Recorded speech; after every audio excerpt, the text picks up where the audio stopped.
What's good, party people? This is Voodoo in the Woods, and we will be talking about last night's UFC 258.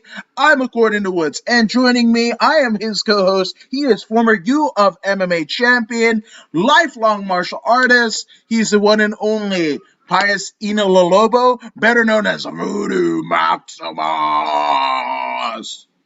There we go. I got it. What's up, folks? What's cracking with y'all out there? I hope y'all had a fantastic time watching this momentous event from last night. This whole weekend has been phenomenal, so I'm looking forward to discussing last night's UFC. Let's go. Yes, absolutely. And I mean, again, you said there's a lot of stuff that went on because there was, right? We had literally on Friday, we had LFA 99 as well as Lion Fight. Forgive me if I can't remember what actual number it is. I'm not good with numbers, but a Lion Fight happened. So shout out to the folks that did. Some notables from the SoCal scene, Natalie Morgan or Lady Killface or Pugalai. Pagliui. Natalie Pagliui. There you go. Lady Killface, victorious in Lion Fight. And then Fernando Padilla as well as Flora Hani, Ato Hani out of Tahiti. My sister won out of Team Oyama at LFA 99. So that was tremendous, right? Mm-hmm. And then go again in terms of Indeed it was. Absolutely. And then going again, double dealing, we had UFC 258, and right alongside it was Josh Barnett's Bloodsport 4, which you guys might hate me, but I think that was a better show. And especially and then also shout out to Impact Wrestling. They did a pay-per-view last night, but I almost feel bad for them. I've got friends that work there. It sucks, but nobody. They were paying. I mean, they had a price point of $30 and whatever for their pay-per-view. There wasn't one Twitter thing, not trending or whatever. Bloodsport UFC, that pretty much dominated the night. So I'm gonna say shout out to Impact because you guys and gals are doing your thing. It's just you guys got outclassed by two things that are totally out of your control. Indeed, man. Indeed. Hey, I saw some of the clips from Bloodsport, man. At one point, I saw this one fella carry another dude off the stage and just toss them overboard. Yes, shout out to I like to see the Grizzly Cal Jack, Clayton Jack, as he's known in some circles. But here's the thing: about the Grizzly Cal Jack, right? His dad has amateur wrestling pins over the likes of Gary Albright, Dan Severn, and Dr. Death Steve Williams. Yeah. What? So if you think his offspring is the one who fucking threw the dude into Nolan Edwards is the unfortunate recipient of the Cal Jack experience. But shit me. That was perfect sense. Mm-hmm. That makes perfect sense. Hey, he's got a lot to live up to, so it makes sense he tossed the fella out the ring. Out the platform, off the platform, I should say. It was beautiful. I love seeing things like that. You got to make use of your environment. You got to make use of your environment. And he was smart enough to toss this fella straight off the platform. It was beautiful. I was very excited to see something like that happen. And again, with a lot of athleticism, as you saw in Bloodsport, and much like MMA, right? Submission. There was no decisions that were going to be had. There was just knockouts and submissions. And I love that some of them, the knockouts happened just a backdrop, right? A suplex was what ended the match, right? And I think that's Mm-hmm. the way it's supposed to be. Mm-hmm. I think we're conditioned as like wrestling fans, and even That's some, right. a suplex being a setup move or what have you, but it shouldn't be. That if you get German suplex on your fucking neck, that's it. It's lights out. We've had that happen in Mm-hmm. training in jiu-jitsu. Oh yeah. Well, that's it. You're seeing stars. You're knocked out. That you're Mm-hmm. incapacitated. Yeah, that stuff is real, man. That stuff is real. I've seen it many, many times in the UFC.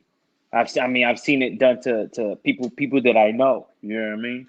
And Hmm. once you get dumped on your head, it's lights out. When your head hits that canvas, nighty night. Nighty night, nighty night. And one thing that is at nighty night is Don McGuire. Shout out to Don McGuire, the fighter's voice. Sup, fellas? He had a fantastic Yes, interview sir. with the one and only Police Gazette champion, the first ever American Police Gazette champion, and that is the one and only Misfit Christine Ferreira. So you go ahead and check that out on his social media because it's amazing. So shout out to you, Don. So UFC Yeah. 258. Good lord. So there were some highs, there were some lows, right?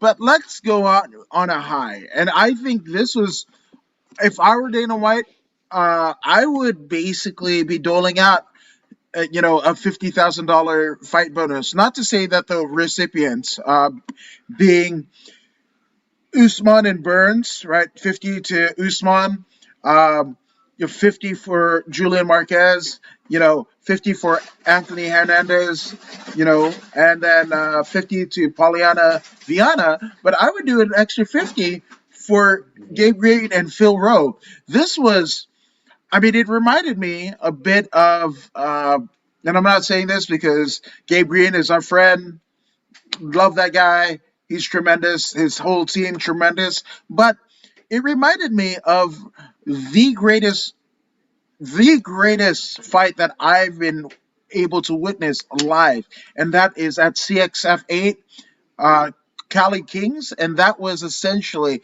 Richard Leroy versus Jalen Turner, right? Jalen Turner, obviously, you see him in the UFC, very large gentleman, very lanky fighter, right? Mm-hmm.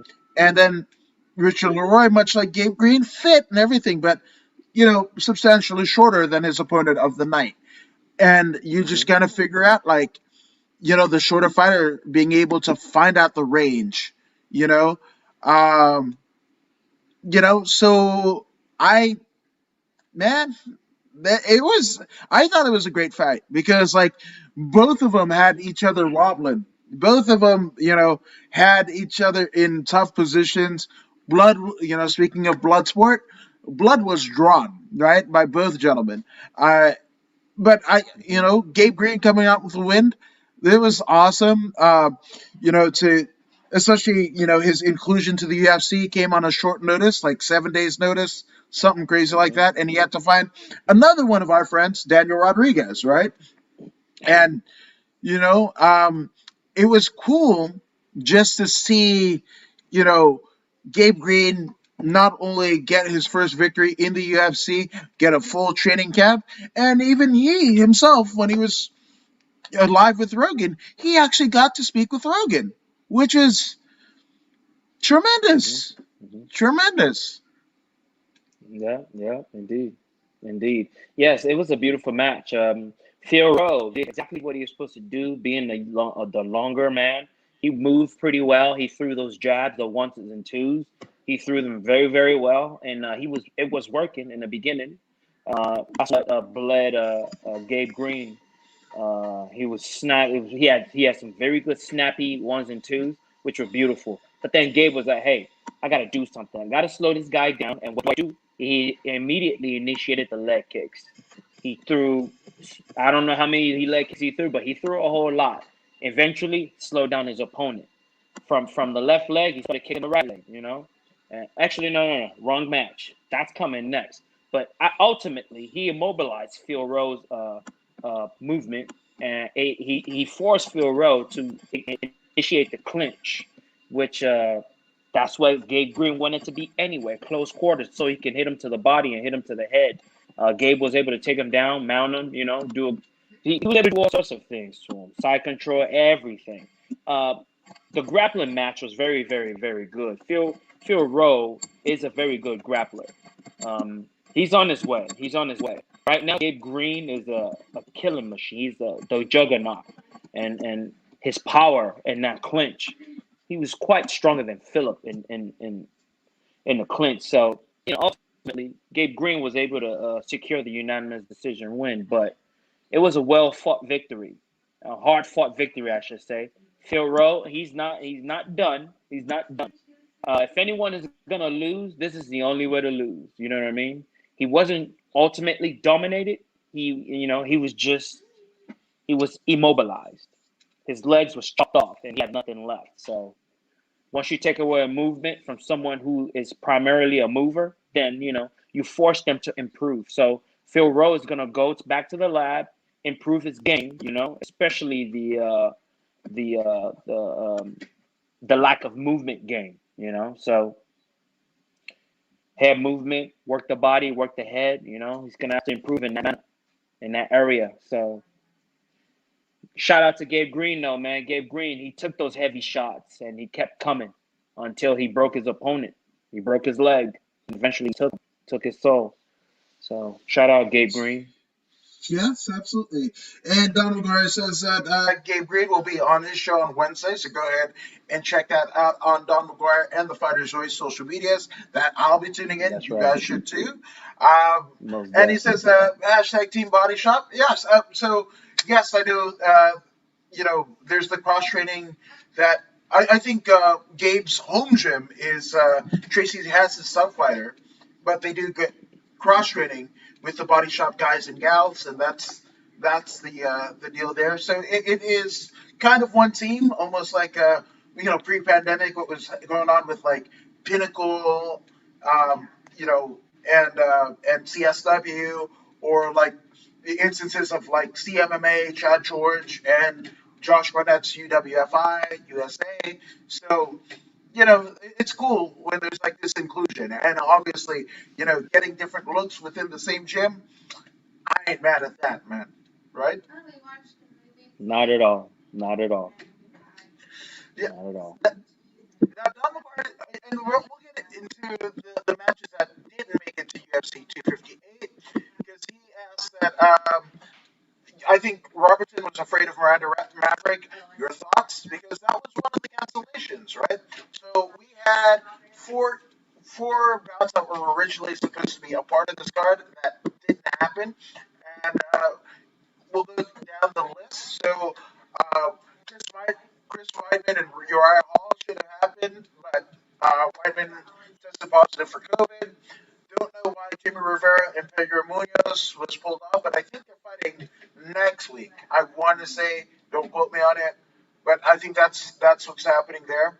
Uh, that Bobby Green and Jim Miller, that one was a scary one because Green collapsed backstage after weigh-ins. That's never good. That's never good. And we had an instance of that happening Mhm. in a previous UFC where a fighter was literally going to walk out and collapse and whatever. Forgive me for not remembering that fighter's name. I hope they're well. But yeah, it's a crazy crazy time, right? And then the aforementioned Julian Robertson versus Miranda Maverick, and Julian Robertson was citing illness. So I don't know. uh, Don't to get. I mean, not getting too deep in the weeds with it, but with that all being said, Victor, you remember we both picked more. I mean, that was one of our consensus pick on Thursday. Mhm. Miranda Maverick was just gonna Mhm. usher Julian Robertson, the Savage, out of the UFC. Um, so don't know what happened. I don't want to speculate. And I mean, in total disclosure, we don't want to speculate because I don't want to say anything too rash because I want them to be on the show. I'm not going to piss them off. And it's not just pissing them off, Yeah. right? You piss off their teammates, you piss off their team, you piss off their manager, and everybody in their Mhm. team, their management field, their agents, and everything. Nobody wants to talk to you. So I don't want to speculate what happened. I'm just saying Tapology says it was a Robertson illness. I'm right with that because I want them to be on the podcast. Honest to goodness. Total disclosure, right? The truth, the fact of the matter is, we have nothing to go on other than Robertson illness. That's all we have. If we knew these people personally, then we would be able to make, But who knows? Who knows? At the same time, Mr. McGuire has a point. We can't disregard his point because we don't know the probability of him being correct. There is a probability there, and the probability of illness is there as well, because we are not there. We can't come to a certain outcome. We don't know unless we are there, but it's all up in the air. If they remake the match, and the match happens, then we can truly say someone was not afraid. But if the match never materialized, then that statement is free to reign supreme. You know what I mean? Yeah, no, 100%.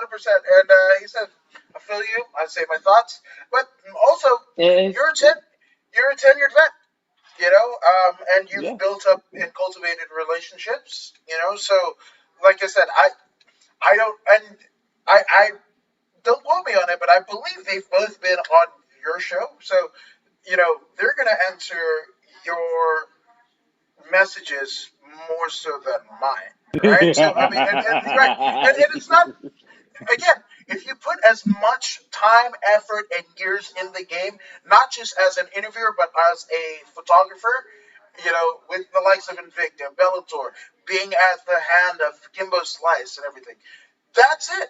Like, because if the fighters didn't respond to Don McGuire or Joe Rojas or Joe Rogan or whoever, right? Rafa Sparza, Donna Gonzalez, the list goes on and on of, you know, people that have done this before you and I and me alone in this particular format. It's crazy. This kind of pandemic has happened and everything like that.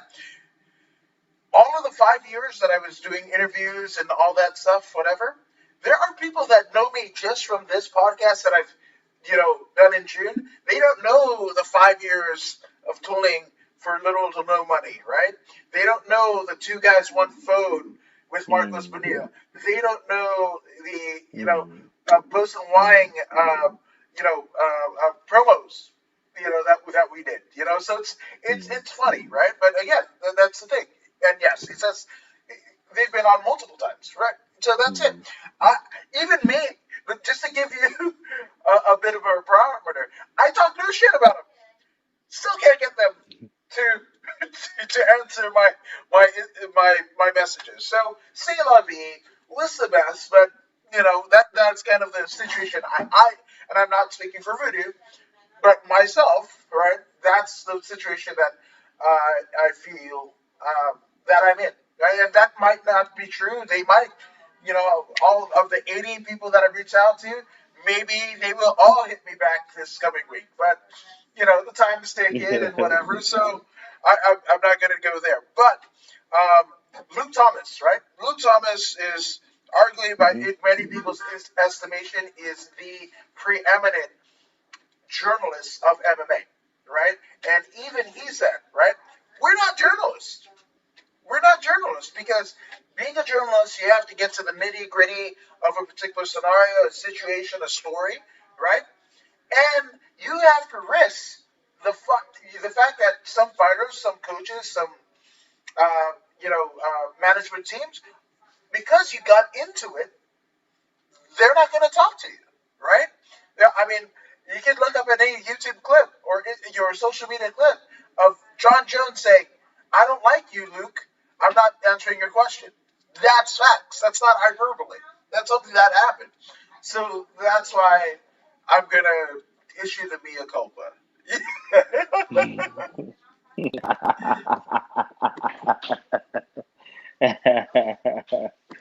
Oh, that's funny. Yes. Hey, but how about that next match with Chris Gutierrez versus Andre Ewell? That was an amazing match. Another fight of the night. Another fight of the night. Like this one was, this particular card didn't have a lot of like I don't want to say name recognition, but casual fan name recognition.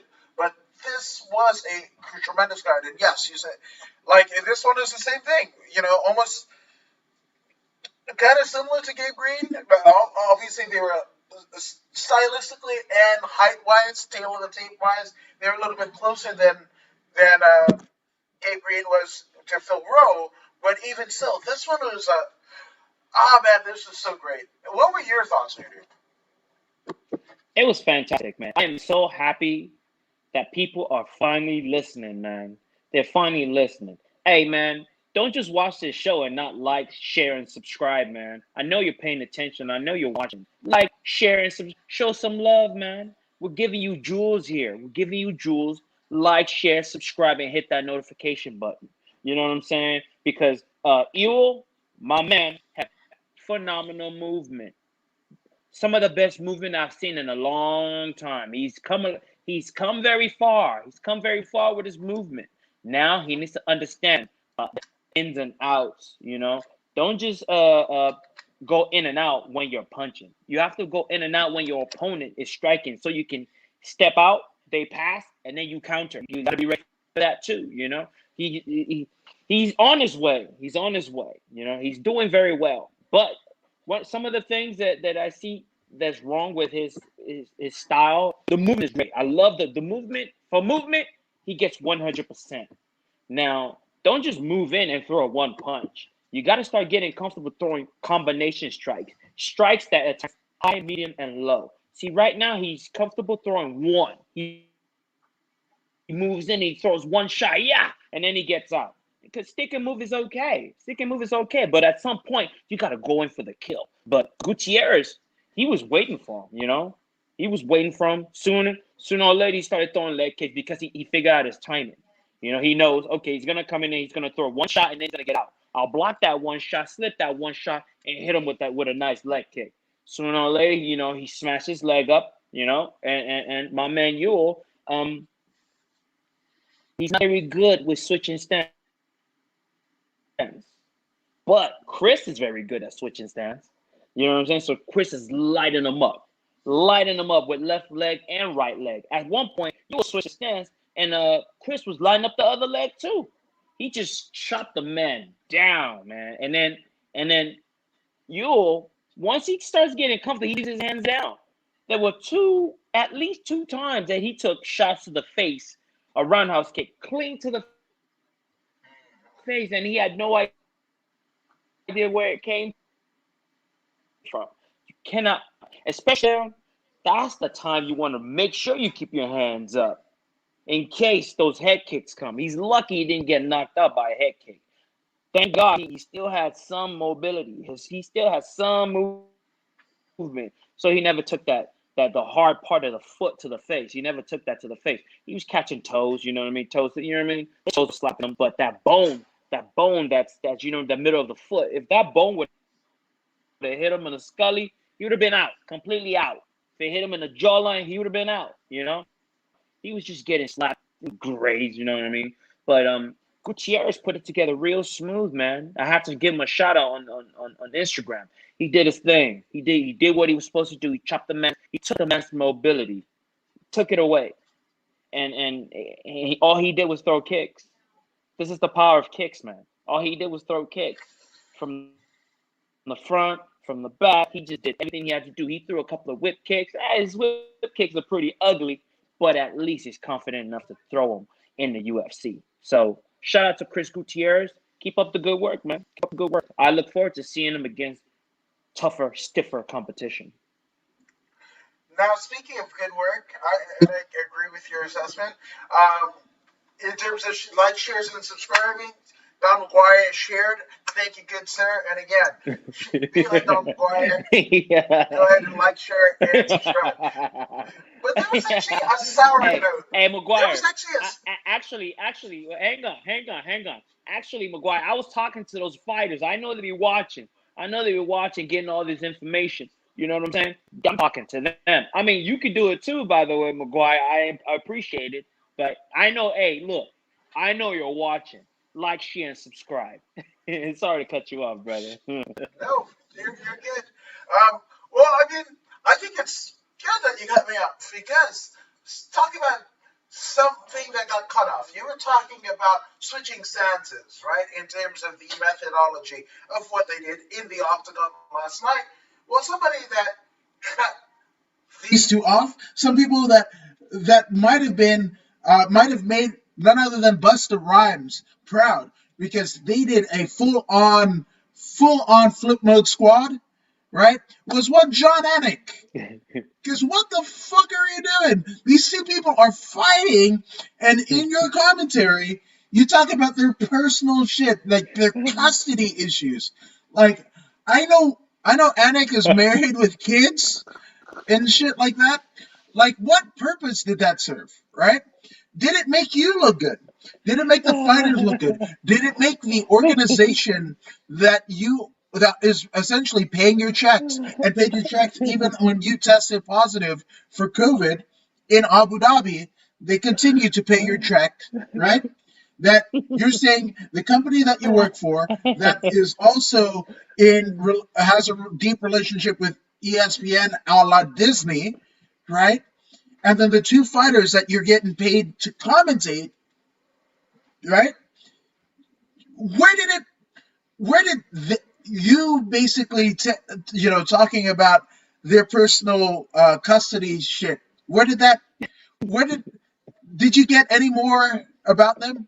I mean, you're supposed to be the soundtrack as a commentator. You're supposed to be the soundtrack of of the fight, right? Because we've seen fights with no commentary.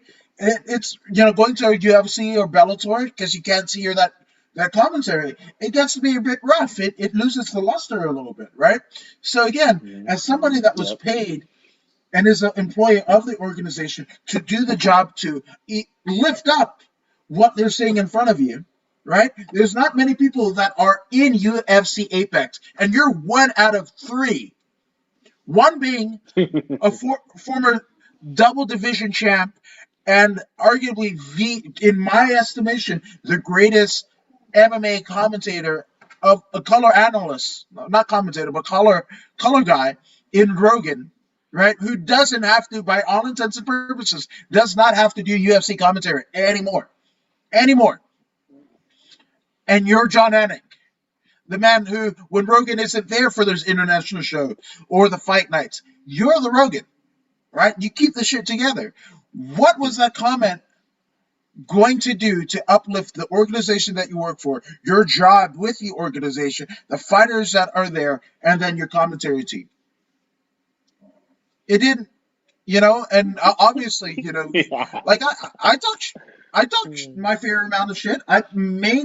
Because of the shit that I've talked, I may not get hired on to a WWE, UFC, Bellator, or what have you, right? I mean, that's kind of it, right? But also, that's why if I've burnt bridges there, not saying that it has been or not or what have you, but if this bridge is theoretically burned, I'm not going to burn it with the fighters as well, right? I'm not going to do both, right? So if my relationship with the fighter and person, not just fighters, because I've had business owners and whatever. Like according to Woods, it's not just a fight. This is a fight podcast. Believe you me, in the words of Michael Bisping, this is a fight podcast. According to Woods, is whatever the fuck it is, right? That's what it is. Mhm. So, with that all being said, I'm not going to burn the bridge with the fighter. I think Anik definitely burned the bridge of Andre Ewell and El Guapo Chris Gutierrez, right? And again, why? Why did he do it? Did it add to the commentary? Did it make anybody think that John Anik was smarter? Did it enhance your viewership? Which again, that's your role as a commentator, to be able to enhance what you're seeing and to reach to people that don't normally watch it or that may watch it, give them insight, right? And you're only one of three people last night that could do it, and you said that.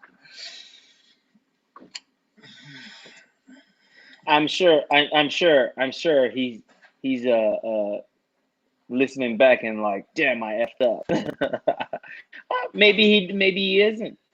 You know what I mean? Maybe he isn't. Right now, he's in a very good place. You know what I mean? Professionally, he's in a very good place. He's in a place of power, and he's I guess you can say he's abusing his power. I don't know why he did it. I couldn't really tell you why he did it. Does it make sense? It doesn't make any sense. Does he have common sense? I'm not sure.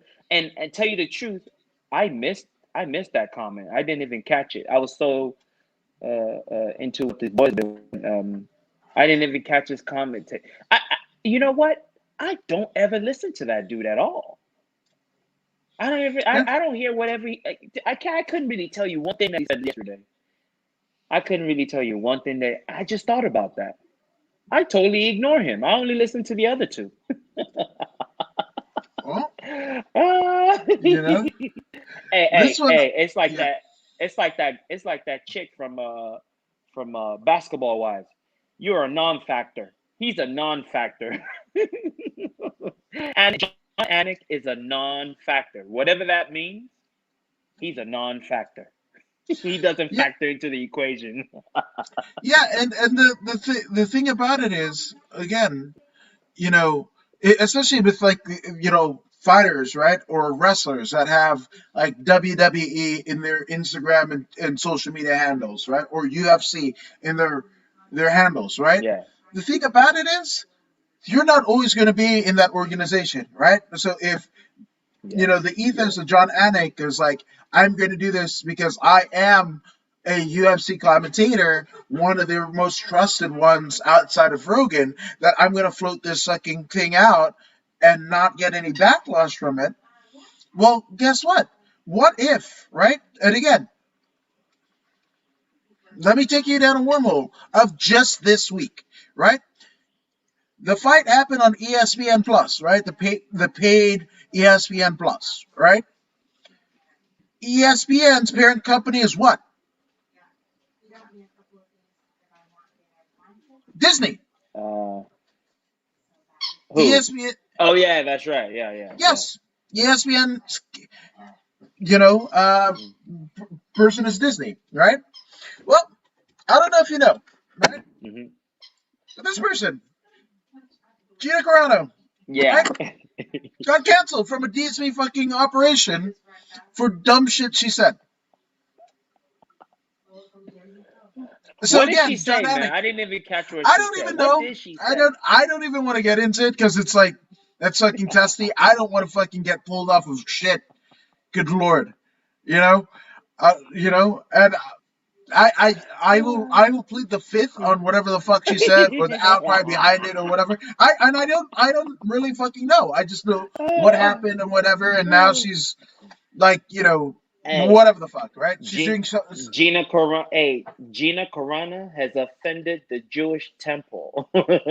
You don't offend the Jewish temple, man. You will catch these hands. The Jewish temple does not play. They will shut you down in a heartbeat. So Yeah, understand. But it yeah, seems Gina Carano is hooked up with someone else. She is hooked up with yeah, what's that dude's name? She's doing some other project with some guy. I yeah. can't remember That his name. dude. Shapiro. Some guy named Shapiro. Yeah, Ben Shapiro. Yeah, I'm good. I'm good on that. So I'm just saying, and again, I can't whatever because people are just gonna be like because of the whatever the hell they're gonna cancel me, right? And I've got nobody gives a so whatever, right? So I'm just saying, I thought it was just weird and crass and whatever of Anik. Um, and for every fighter that says like, oh, I don't like media, like Cub Swanson said in his tweet earlier that he feels that every fucking MMA media person should have 3 fights under him. Well, that's just like saying every fighter to judge, you know, MMA media has to have at least an associates in fucking broadcasting. Like that doesn't, Hey, you let me tell know, you something. Hold up, though. Hold up. Cub Swanson. I think I can understand where you're going with that, but I think we should focus more on the internal. You know what I mean? Why don't we? start with the judges and the referees and stuff. Once you start there, I think you have a better shot having the judges have 3 fights under their belts than people talking. People can talk. Oh This is yeah, America. People can talk whenever they want. You know what I mean? People, like commentators and whatever that you are talking about, the people that you are talking about that you're targeting right now are outside. Why don't you focus on that, people that are inside? People like the judges. You know what I'm saying? Why don't you focus on those boxing judges that judge MMA? Why don't you focus on that? I think that's much more important than other people's opinion. You know, people are entitled to their opinion. It's an American right. It's an American right. People can say whatever they want to say, but the judges, they impact your life as a fighter a whole lot more than what I'm saying. So why don't you focus on the judges?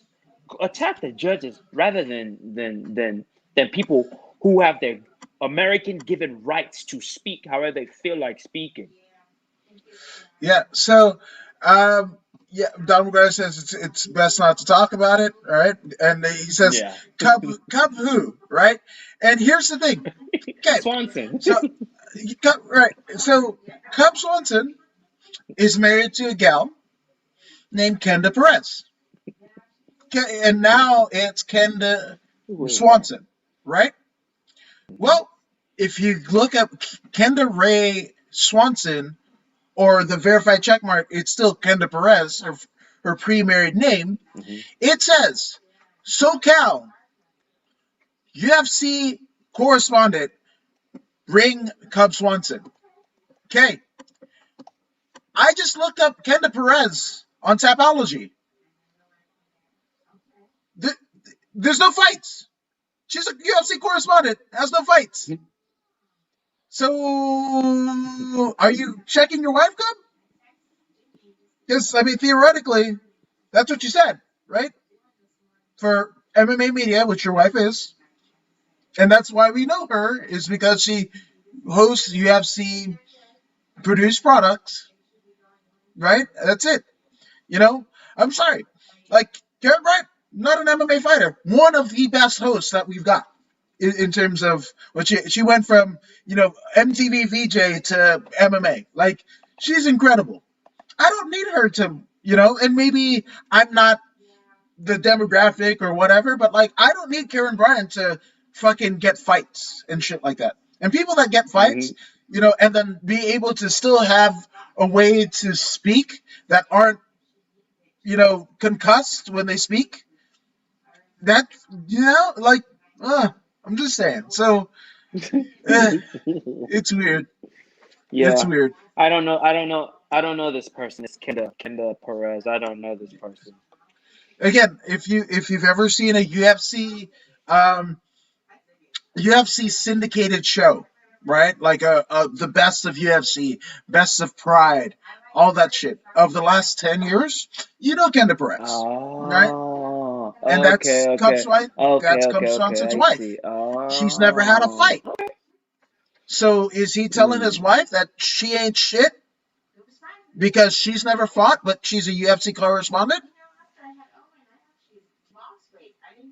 that's Nope. that's a fair point. That's a fair point. That is a fair point. I Just can't I saying. can't argue that point. I can't argue that point. Yeah. It is a So fair point. I do hear you yeah. on that.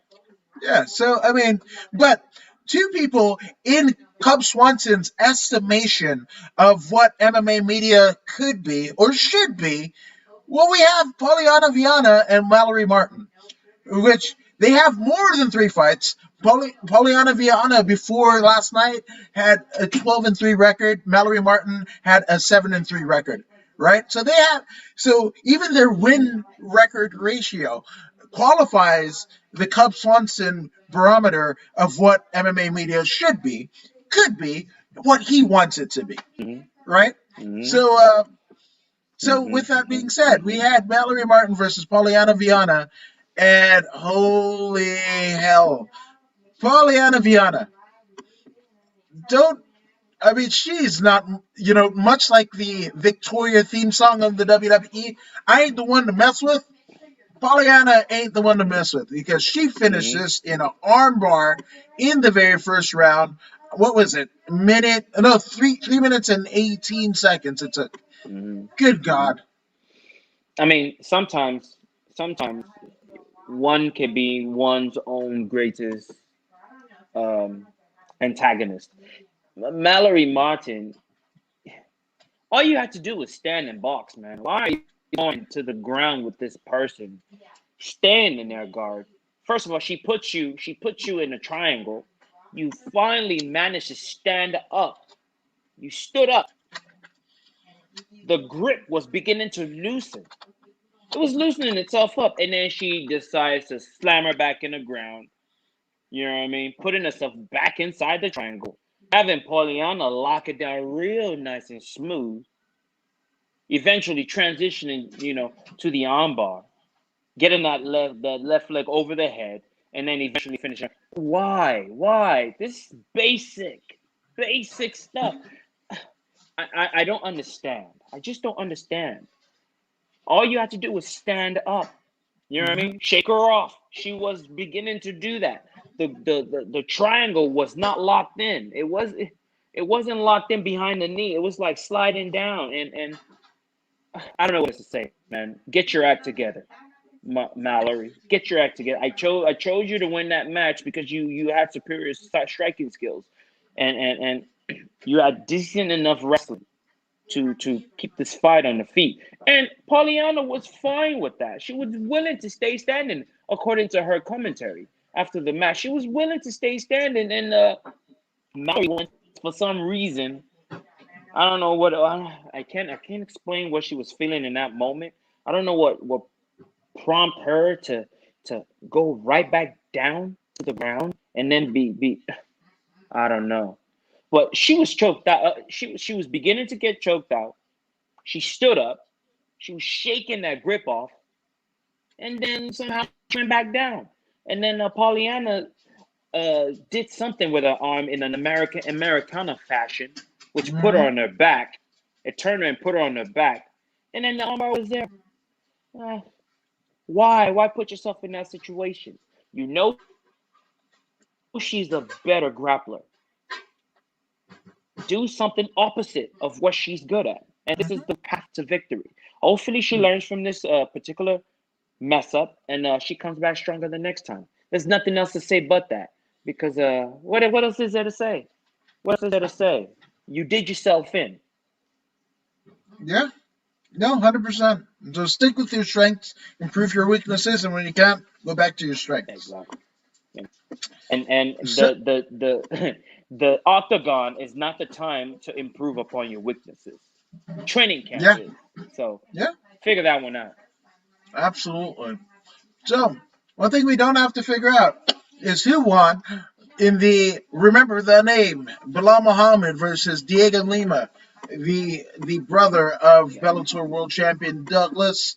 And, well, the Lima name didn't really hold up in this particular instance because Bilal Muhammad, I mean, pretty much outclassed Diego Lima in every way. I think there was an injury sustained to Lima.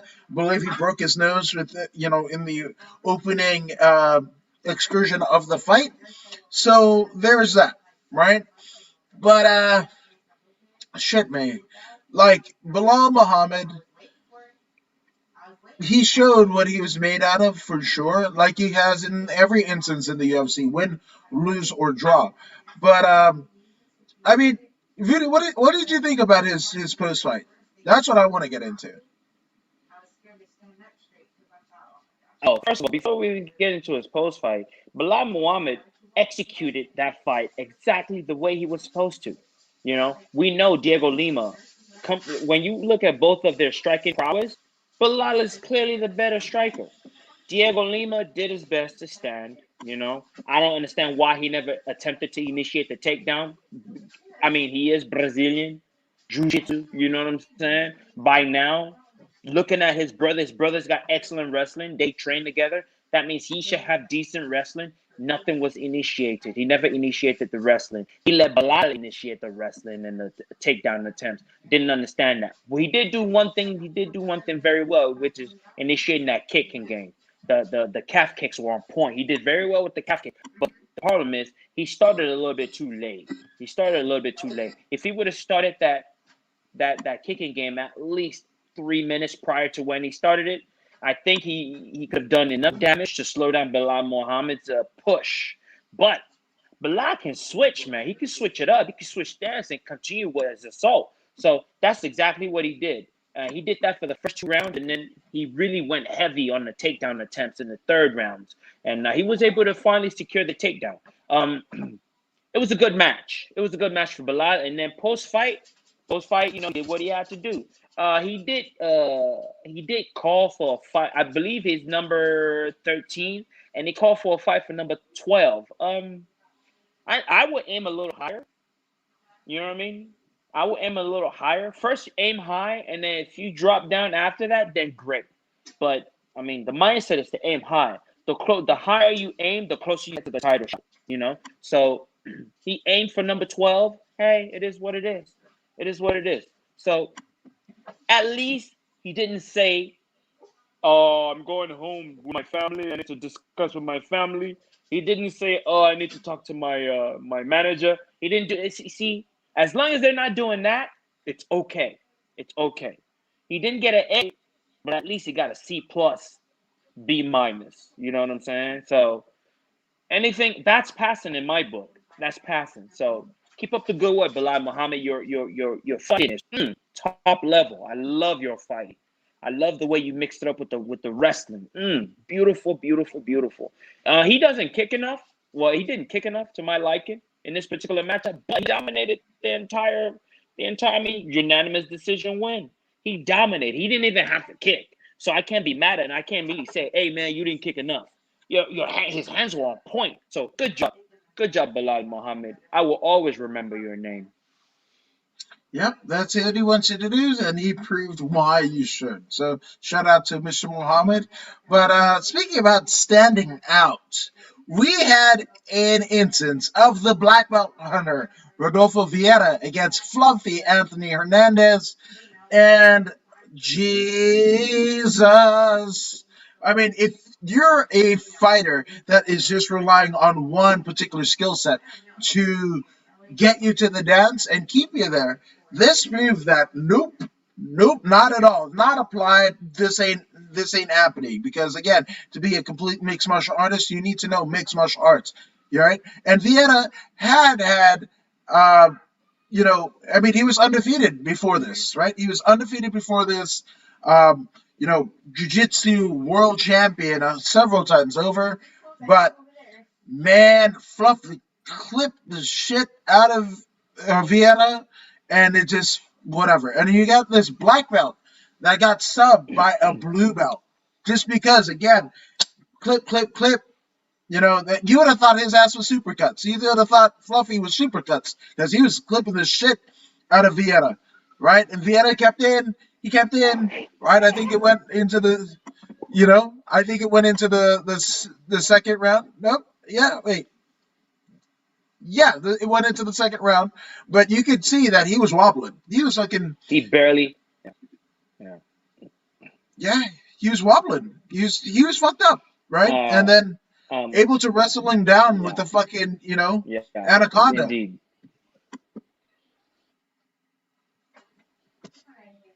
Oh, I mean, I'm sorry. It was an Armin guillotine. Yeah. Anthony Hernandez. First of all. Yeah. Anthony Hernandez. First of all, I didn't know who you were prior to this match. I do now. I do know who you are, because I wasn't expecting to come out of that first round at all. Rodolfo Vieira, the black belt hunter. Let me explain something to you.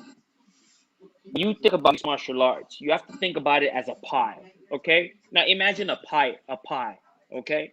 You cut that pie into thirds. 33 and a third, 33 and a third, 33 and a third. There's 3 parts to it. That's the striking. There's the kicking. And then there's the grappling. You need 3 of these to be an adequate, functional mixed martial artist. You came in there with some jujitsu, top of the line jujitsu, beautiful jujitsu, right? But you came in there like a bully. and the young man wasn't willing to be bullied. You know what I'm saying? He went in there and blew his wad in the first 3 minutes. Now, Rodolfo's got massive heart. He's got a huge heart. That's why he made it out of that first round. He should have died in the first round.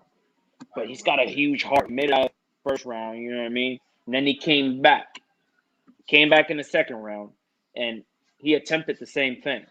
I mean, when you don't have any tools, when you put all your eggs in one basket, this is an example of what can happen to you if you put all your eggs in one basket.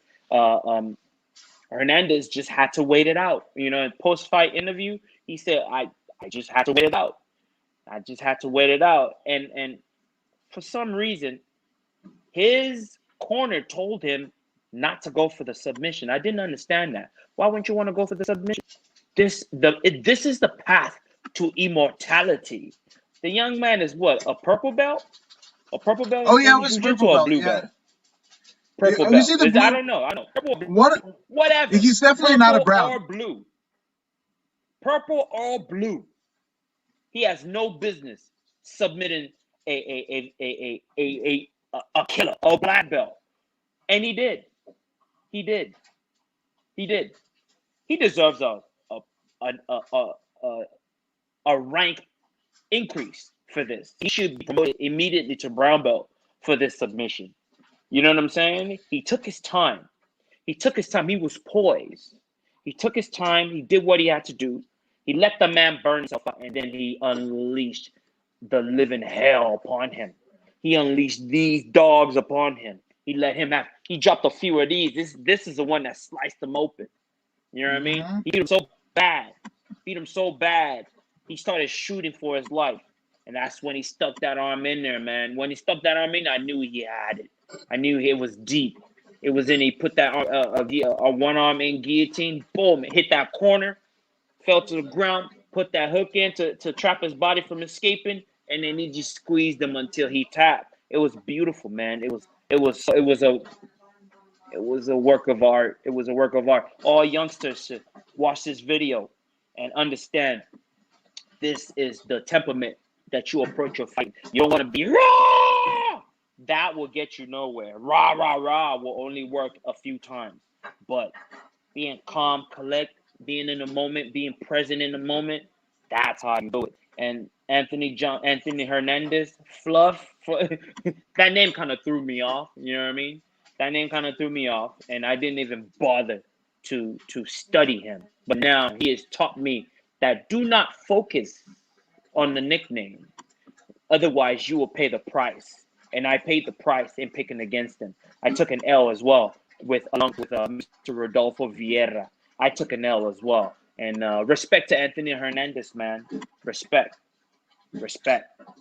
Respect. No, I look forward to seeing you. I look forward to seeing you fight again. Go ahead, Mr. According to Wood. no. Yeah, I agree, and I mean, this one was a crazy one because he is actually out of. I want to say it's Kelly Annenson's gym, and Kelly is a friend of the show. He is an affiliate of the Snake Pit. You know, Billy Robinson's Snake Pit in Wigan, England. I mean, not just Billy Robinson, but like from Gotch to Billy Riley. You know, he is a catch aficionado. Is Kelly Annenson, right? And he's fought in the UFC himself. You know, he's out there in Reno. I want to say the fight team is Elevated Combat Fitness. That is it. But yeah, Kelly is a beast. You could look at his topology and everything. He is a monster. He's a monster. And here's the deal: they had three. That gym had three fights last night. It was not just Anthony's, but also two. I want to say the significant other of one, Kelly Annenson, right, his fiance, and then another teammate of theirs. They had fights last night on a regional show. I can't remember where, but somewhere in the Midwest, right? They all two different promotions, one being the UFC, three different fighters, and they went 3-0 in just one night with their coach not there. That just shows you. Hey man, when you teach your students properly, in your absence, they will perform. You know what I'm saying? And that's what you saw. That's what you saw. So congratulations to this team. They are up and coming, and they are letting their names be known with performances just such as the one we witnessed with Mr. Anthony Hernandez. We are we will be recognized in his gym because so shout out to Anthony Hernandez, Mr. Fluff, and shout out to his gym as well. Yeah, which I mean, obviously Rodolfo Vieira fashioned himself as the black belt hunter, right? But I mean, Fluffy could essentially become the new black belt hunter because he did sub a black belt. Last night, the hunter became the hunted. Hmm. Yeah, so ooh, shout out! I mean, again, shout out to Fluffy and the folks out there in Kelly Anderson's camp out there in Reno, Nevada, USA. Shout out to you guys for all three of your wins. Uh, Tremendous, just tremendous, right? Oh, speaking of Indeed. tremendous, right? We had, and this is the thing that I was thinking about, right? Like, because I said Anaconda choke, but it actually happened in this particular matchup because we had the Cuban Missile Crisis one, the one and only Julian Marquez. There might be another Julian Marquez, but that Julian Marquez is not the Cuban Missile Crisis. This one is, and he went up against the Coconut Bombs, Monkey Patolo, and good God. Good God, did Julian Marquez come to? I mean, he came to fight. He came, he said it in his post. He said many things in his post interview, but one of it was the fact that he trained super fucking hard because he went up against an Islander, right? He went up against an Islander that are tough as shit, and he knew that he had to be the best, Cuban Missile Crisis, best Julian Marquez that he could be to dispatch the fight lifestyle of the Hawaiian. So shout out to him. So your assessment of the fight, and then again your assessment of the post fight because that shit was wild. The fight was beautiful. I enjoyed it. Maki Patolo, he did exactly what he was supposed to do against this massive giant of a man, Julian Marquez. He did exactly what he's supposed to do. You know what I mean? Piece him up a bit, wrap up, put him on the fence, put him to the ground, do. He wrestled beautifully, beautifully. But unfortunately for him, he won the first round in my book. He won the second round in my book. He was winning the entire match up until the point where he got submitted. I believe he got tired. Patolo, Coconut Bomb, he got tired, and he was in the third round. He was moving on fumes. He was on fumes, and then eventually, he ran out of fumes, and there was nothing left. And he got his neck taken. First, he was getting pieced up. Then he dove, got his neck taken. He had his neck taken several times in that match, though. But the last one was the one that did it. Juan Marquez, Julian Marquez, I mean, he did a fantastic job taking that neck, seeing the neck. He took it, and he was able to. Third time was a charm. Third time was a charm. And then, post fight, he got in there. Now, that's what I'm talking about, man. If you've got the gift, exercise the gift.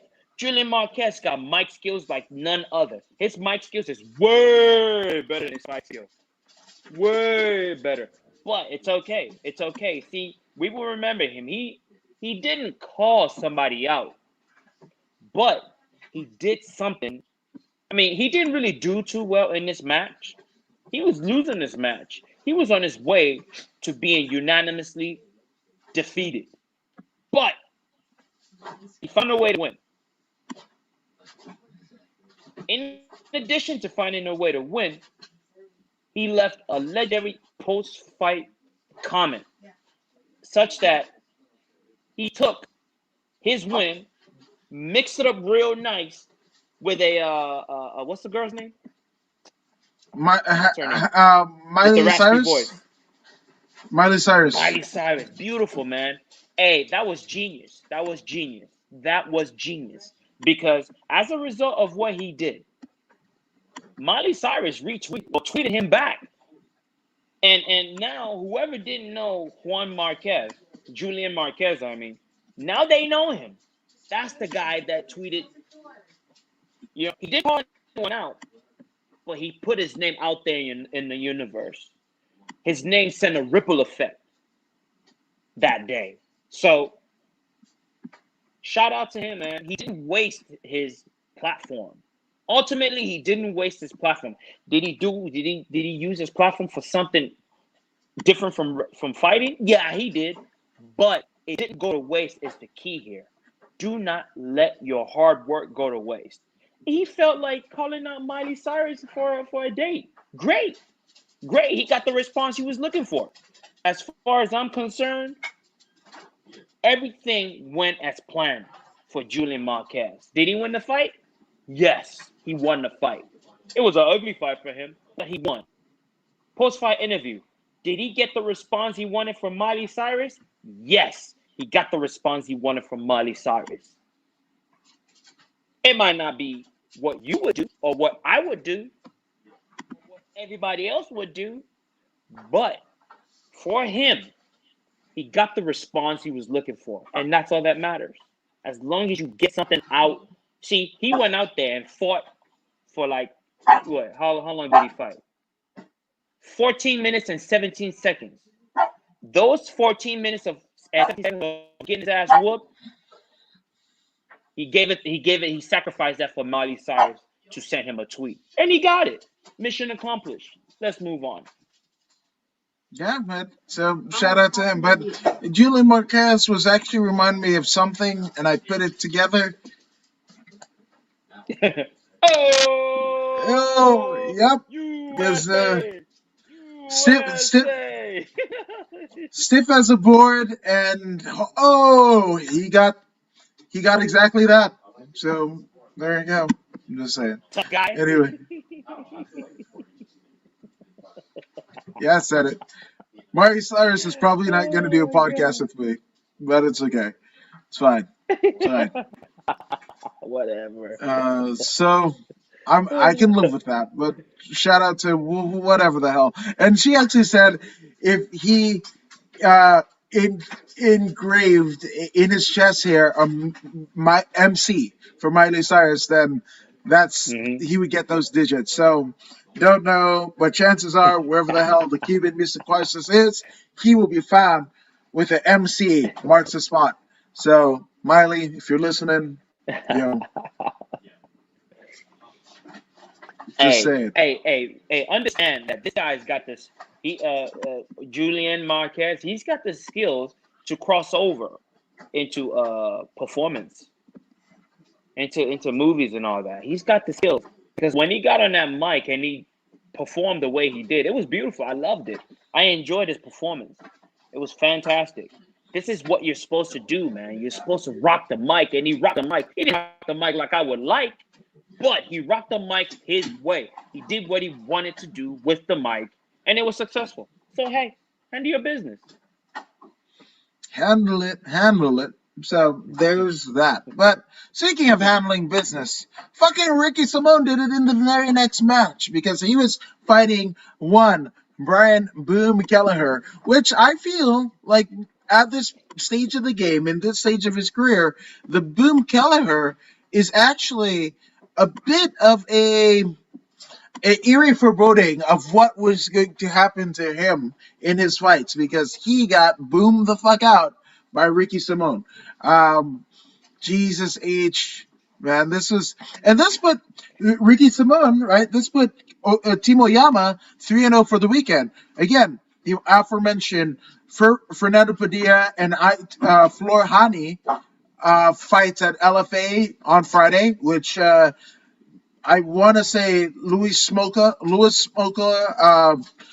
cornered Fernando, and then Carlos Esparza cornered Flor, right? And then the man at the plan, Colin Oyama, went out with Ricky Simone. So they were 3-0 for the weekend. That's incredible. That just shows you the prestige of that gym there.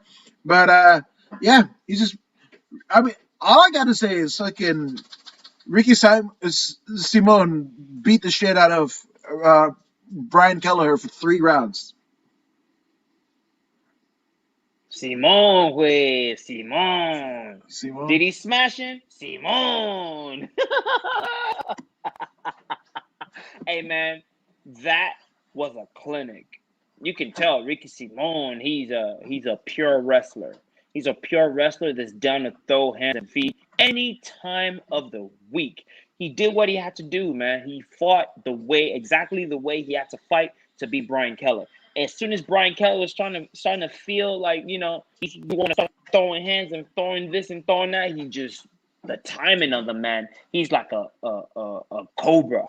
The way he just strikes, he changes levels so easily, man. Like as soon as boom, change levels, take his legs out, dump him. He dumped him a few times, and when you dump a man, and he has to work so hard to get back up, and he finally gets up, he wants to start getting things going, and then you dump him again. Oh, it is the worst, man. He just kept dumping the fella. He just kept dumping the Mr. Boom. Hey, he dumped Boom so hard that eventually, man, he was like, you know what, man, forget about it. That's pretty much what he did. And then once he said forget about it, Ricky Simone was like, okay, since you're forgetting about it, let's go. Then he stood with him and started striking with him. You know what I mean? Yeah, Mission accomplished. mission Hey, hey, accomplished. hey, hey, what's mission accomplished? Was mission accomplished? Simone. Simone. Yeah, That's some right. dinero. Some Simone. dinero Mission going was that way. accomplished. Yeah, so again, shout out to That's right. Ricky and Team Oyama for 3 straight wins this weekend. So that just again it shows you the Simone. prestige and level of competition that comes out of Irvine and Team Oyama. So shout out to you fine folks. Um, and then we had Kevin Gastelum. He actually hit Ian Heinisch like a fucking hurricane. Again, an eerie foreboding of what was to come, but on the other side of what the person that has that moniker intended. Jesus H, man. Calvin Gastelum, and I was downing him, to be honest with you, because, I mean, the way he fought Izzy, yes, he clipped Izzy, yes, he demolished Izzy's face, but he stood a lot more flat-footed than I wanted to see against somebody that has the style of Israel Adesanya. So it worked for him in this particular instance with Ian Heinisch, and Ian Heinisch, man, there's points in this matchup where I felt like, because the UFC embedded, they were like, oh, when I'm done with training, I'll go fishing. Well, in his mind, I think Ian Heinisch was fucking fishing because, yeah, man, Gaslam all the way. Hey, I could tell Gastelum was gonna piece this guy up. I could tell because I watched Ian Heinisch. He doesn't have that striking prowess. He's a monster. Don't get me wrong. He's a monster. If he hits you one time, then you're likely to be halfway unconscious or unconscious. You know what I'm saying? So he's got that kind of power. But Gastelum is too smooth. He's too smooth, and his hands are too crisp. This is why I'm so this is why I call for him to go to 170, man. These guys are too big. You know what I mean? Yeah, he can beat most of these dudes. Gaslam can beat anyone on any day of the week under the top 4. He can beat anyone any day of the week under the top 4. But he will not ever beat anyone in the top 4. Anyone under the top 4, he will beat. Yeah, He will yeah, beat. But anyone below that, it ain't gonna happen because the same he's got great striking, they have great striking too. They have great striking too. He's got great wrestling. They've got great wrestling too. You know what I'm saying? One thing that he doesn't have is a size advantage, and a reach advantage. And this is where he's going to come short when it comes to that title. It's not going to happen. He'll beat everybody else, and he'll make good money beating them. But if he wants that title and he wants those pay-per-view points, 185 is not the place to get it. I see him compete successfully against Kamaru Usman. I see Kevin Gastelum successfully standing toe-to-toe with Usman. No problem. No problem. Usman is the best in the 170 right now. And I see Kevin Gastelum standing toe-to-toe with him any day of the week. He's just got to make weight. Kevin Gastelum, if he really, really, truly desires the belt, if he truly desires the belt, he must make the ultimate sacrifice. He must make the ultimate sacrifice. And that's that food. He's got to cut that good tasting food. He's got to cut it. He's got to cut that good tasting food, and he's got to go for healthy eating. And that's that. If he truly desires the belt, 170 is where he's going to get that belt. Otherwise, you can forget it, man. You can forget it. The top 4 were not allowed. The top 4 in the UFC at 185 will not allow. They're just too good, which is why they're in the top 4. You know what I'm saying? Kevin Gastelum can beat anyone from 5 and below. He can beat, but 4 and above, not in the 185 division, man. I see him. His hands are so good. I see him standing with Usman and winning the striking war against Usman. I see that. I see that because he's got hooks and uppercuts. Usman has beautiful 1s and 2s, but Kevin Gastelum already has that. That's bread and butter for Kevin Gastelum. But on top of that, Kevin Gastelum has uppercuts and hooks. He's got the 1 to 6 down pat, which is why he manhandles these 185ers. You know what I mean? This middleweight. He manhandles them with his striking because of this, because he's got great striking. But the top 4 have great striking too. Yeah. They've got great striking too. You know what I'm saying? And he's given away so much to compete against these guys. I mean, look at Heinich. Look how much weight he was giving. Look how much size he was giving away, man. You know what I mean? You know what I'm saying? So, like Frankie Edgar. If Frankie Edgar would have gone when in his prime, when he was 155 champ, if he had gone down early on, if he had gone down early on to 135 and 145, he would have been champion.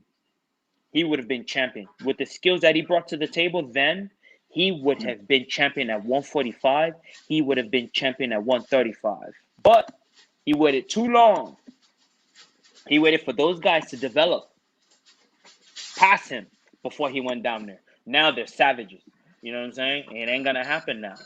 So you live and you learn, right? You live and you learn. But Kevin Gastelum still got time, man. He's just, 30? 29, 30? 29, still has time. All he has to do is discipline his mind. Get his diet together. Get a six-pack going. Get rid of all that extra body fat. It's only 15 pounds, man. It's only 15 pounds.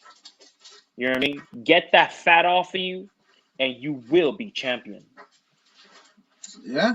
It's good one for Calvin Gastelum as well as oh God, what the fuck did I Jesus, Rafael Cordero.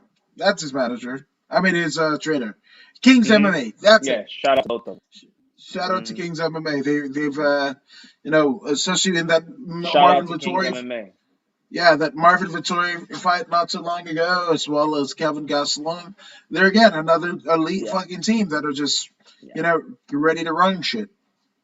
Yeah, every week, man, they're winning. Every week they got a fighter in on the card, and every week they're winning, man, and winning decisively. So shout out to King's MMA, man. You know, they're doing their thing. Whatever it is they're doing over there, they're doing it right. I mean, look at Kevin Gastelum against a big giant monster. David versus Goliath. David wins yet again. Yet But again. but David can see UFC Hall of Fame at 170. This is what I see. He can see Hall of Fame at 170. At 185, he will be a good fighter. He will be a good fighter, but nobody will remember him at 185. This is my guess. But at 170, he will become legendary at 170. He just has to discipline himself. Mental discipline, man. Yes, yes. But one thing that we saw in terms of discipline, we have the co-main event of the evening. We had Mexico's Alexa Grasso against the future Macy Barber. And here's the thing. Macy Barber Mm-hmm. may be the future, but she could not see into the future. Hell, we couldn't see into the future. I want to believe that Alexa Grasso was listening to this show on Thursday, and hell, her last fight, because her last fight, she lost because of the lack of grappling, right? Well, she wanted to turn us and everybody else in the MMA world on our asses, turn us on our ears, on our asses, because she fucking went and got her grappling stronger than it's ever been in her career. And again, we saw for her level, excellent jiu-jitsu prowess. And again, the growth from the last time that we saw her in the octagon last night, she was a completely different fighter, and she alluded to it in her Mm-hmm. post fight. But Voodoo, Mm-hmm. what you got? Hey, understand. Guadalajara, Guadalajara, Guadalajara. Through, man. She came through representing Guadalajara. You know what I'm saying? We know the Mexicans for boxing. Heart of gold. Guerrero. Heart of Guerrero. We know that. We know she has that. That's never been our problem. Even her friend, I can't remember the girl's name. I can't remember. Whatever. But there's two of them. There's Alexa and this other girl. Very, very good boxing, man. Excellent boxing. Beautiful boxing. I mean, so the heart in these two ladies, man. Second to none. Uh, Second to none. it, But their grappling has been the Irene, issue. Irene Aldana. Idina. Yeah, That's the it's only problem with I these two ladies. mm-hmm. Yeah, Irene, Idina, something like. That's the only problem with these two ladies. They're grappling. Clearly, yesterday. I mean, Macy, we knew what Macy's game plan was going to be. Go in there, get the takedown, and smash her into the ground, right? And she tried. She tried. But unfortunately for Macy Baba, Alexa Grasso managed to hook up with some fine folks over there in Mexico that's got quality skills. As you can see, she's improved immensely. Not only is she better in jiu-jitsu, her wrestling is better. She's got the hybrid now. And with the hybrid, the sky's the limit. The striking that she brought to the table, she put it on display as she pieced up Macy Barber. Beautiful, beautiful counter striking. Beautiful. Hey, she initiated whenever she felt comfortable. She counter strike whenever she felt comfortable. Everything was just on point. She was firing on all cylinders. She, Alexa Grasso, for the first time that I've ever seen, entered free flow. See, Alexa Grasso had always been a master of flow state. No arguments there. But yesterday, she entered free flow for the first time that I've ever seen. For the first Mm-hmm. time that I've ever seen. And it was a masterpiece. A masterpiece. She took that painting and she just carved up that canvas, man. Oh my God, the mural that she painted was to die for. She looked awesome. As you can see, she had no nothing. Her face was clean. You know what I mean? She was clean the entire time. If she gets a fight in 2 weeks, she's ready to go again, man. She took no Yeah. damage. She took no damage. Macy Barber could not come close because when she stepped into that punching range, she got sniped. When she stepped into the kicking range, she got kicked. When she got too close, you know what I mean? She couldn't get the takedown. She couldn't get the takedown. Alexa Grasso was able to reverse when she was taken down. She reversed it. She did everything right. You can call Alexa Grasso now a mixed martial artist. She now has shown herself to be a complete fighter. She is now a complete fighter. She has permission. Or actually, she didn't have permission. She took it. She took the key to free flow. Now, whenever she wants, she can open that door and walk right into free flow and do whatever it is that she wants to do. She is now a master of free flow. So now we need to see her do this every time. Not just against Macy Barber. She needs to do this against anyone else that steps in her way on her way to the championship. So imagine her versus Valentina Shevchenko, man. Oh my Yeah, goodness.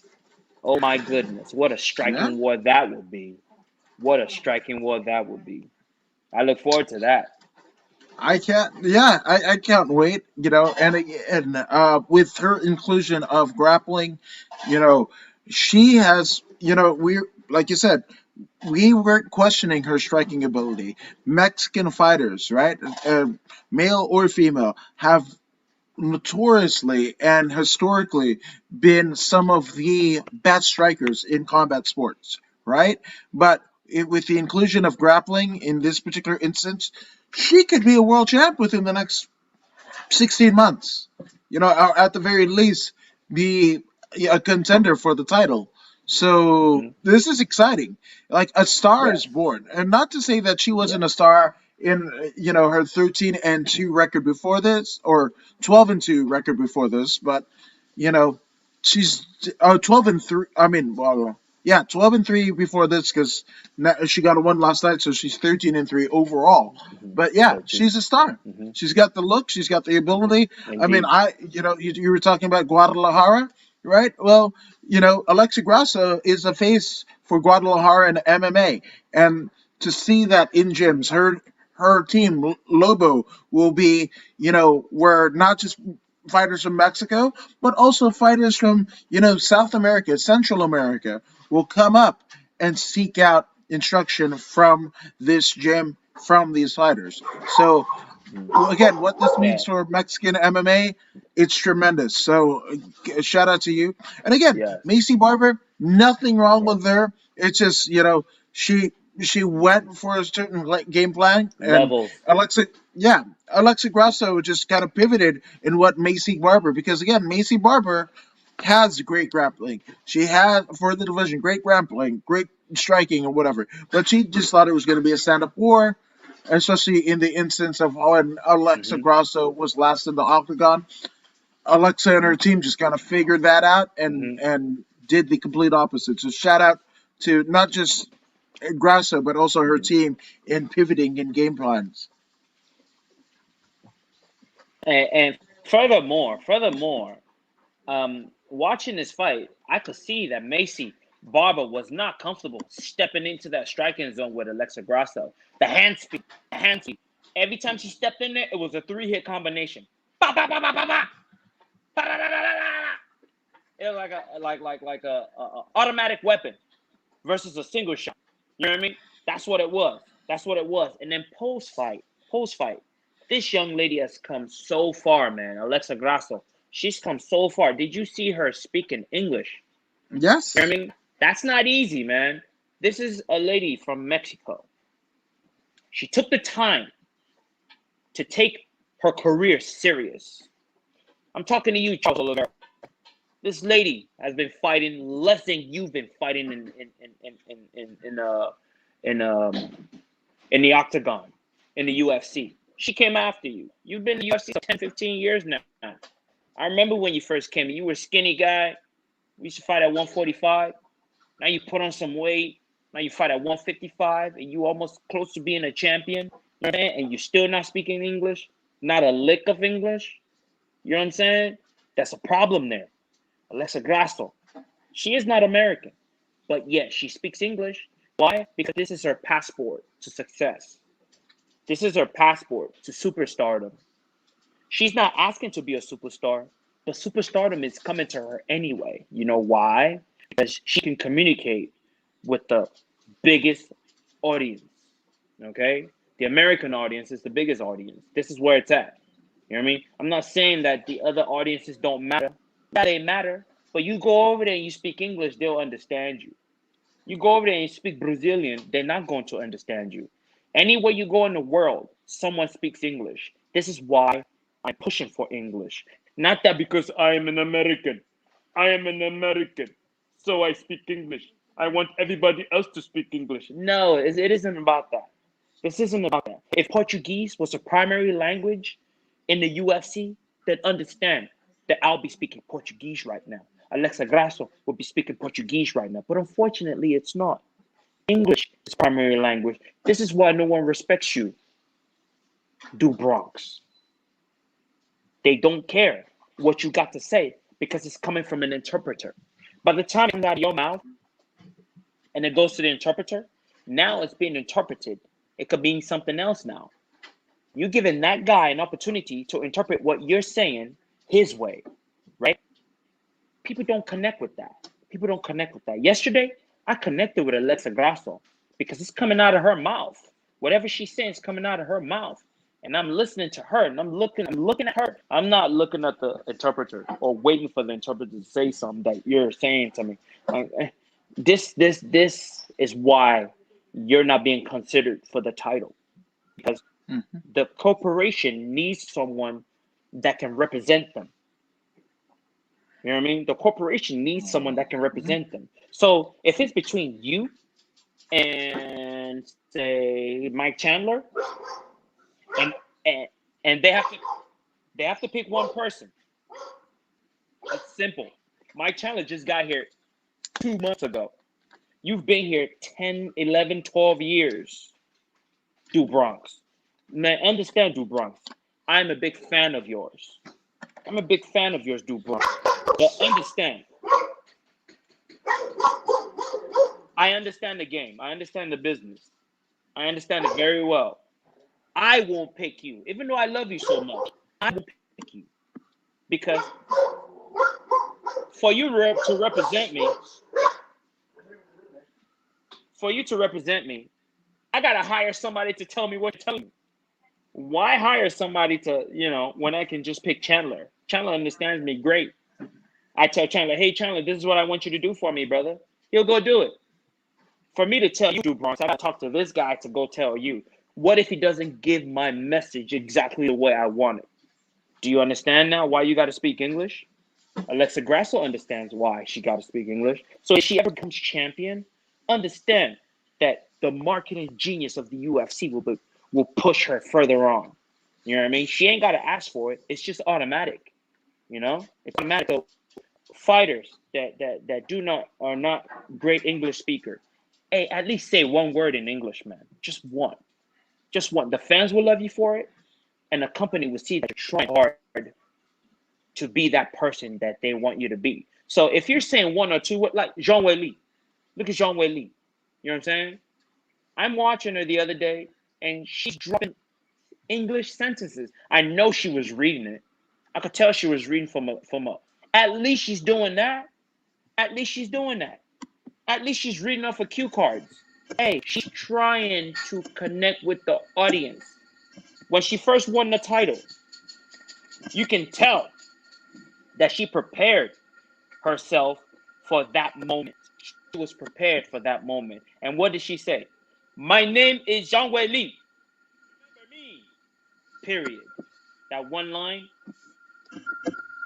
she was okay in the eyes of Americans.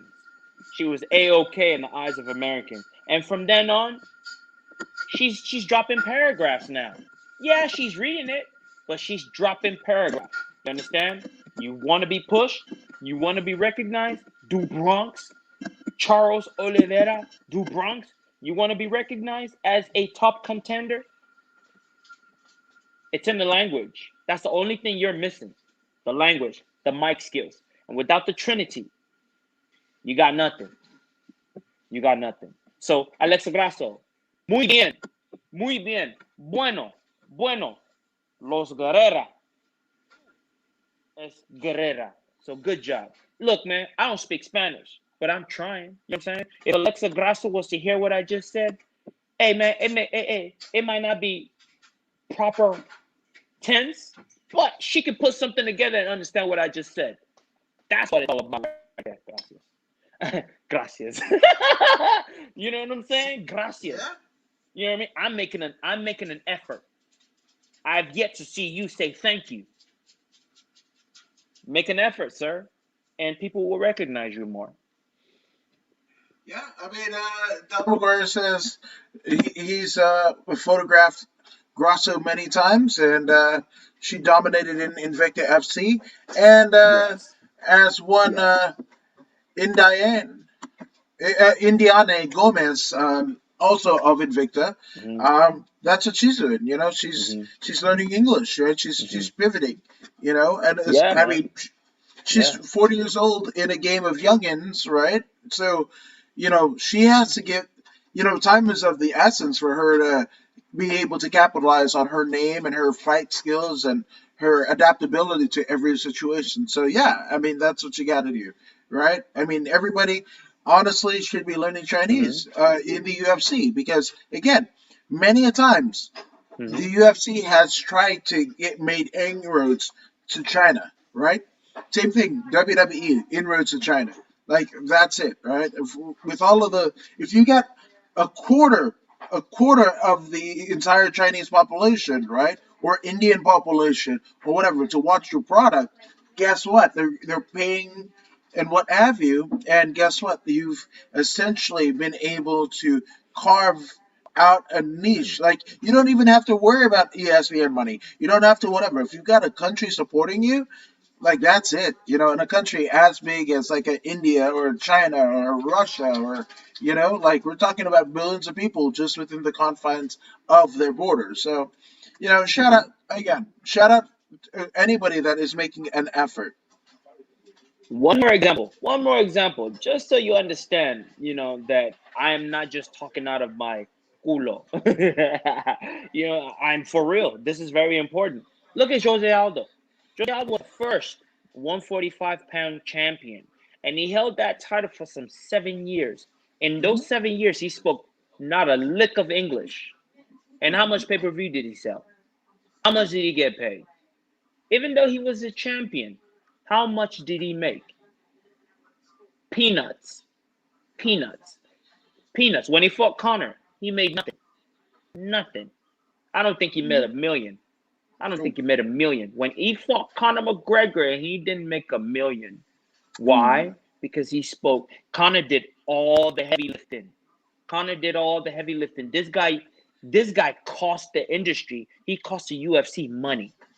Yeah, You know what I'm saying? Conor didn't cost the UFC money. But Jose Aldo cost the UFC money because they got to pay that interpreter to do that job. You have to understand. These people, they don't want to pay you anyway. They don't want to pay you anyway. And you are costing them money because they got to pay an interpreter to tell them what you're saying. And you've had like 7, 8, 9, 10, 11, 12 years to learn English and you didn't. This yeah. is your fault, Jose Aldo. This is your fault. I mean, where's Jose Aldo now? Nobody knows. Nobody, you know what I mean? Unfortunately, I care, but the mainstream don't care. They don't care. Jose Aldo posts Casuals. something on Instagram, nobody cares. It's only the Portuguese Brazilians that gets it. And look, the Brazilian market is great and all. It ain't the primary market. You want to break into the primary market, Jose Aldo? Gotta speak English, man. Come on, look at Anderson Silva. We will remember Anderson Silva because he finally spoke English. Anderson Yeah, Silva does not speak the best English in the world, but he knows enough something. English to communicate with us. He knows Yeah, enough info. He knows enough English to communicate. This is what it's about. Do you want to be recognized in this industry? Do you want to be pushed the way you deserve to be pushed? You got to speak the language of the pushers. right. And You need to speak the language of the pushers. Go even ahead, sir. beyond. No, I mean even beyond, right? Again, we live in a world where just within the last calendar year, Dana White said that isn't this isn't a career. This is an opportunity, right? but we'll lambast you anytime you don't wait good, you don't accept the fight, whatever. But this is an opportunity. When you have a career, he was trying to coax in the early days Shane Carwin to quit his engineering job to be a UFC fighter, a job that Shane Carwin is still has, works in the city where he's at and making way more than he ever did in his best years as a fighter. Right, so there's that, so it just to be able to capitalize on what you did as a fighter, because we see a lot of times, right?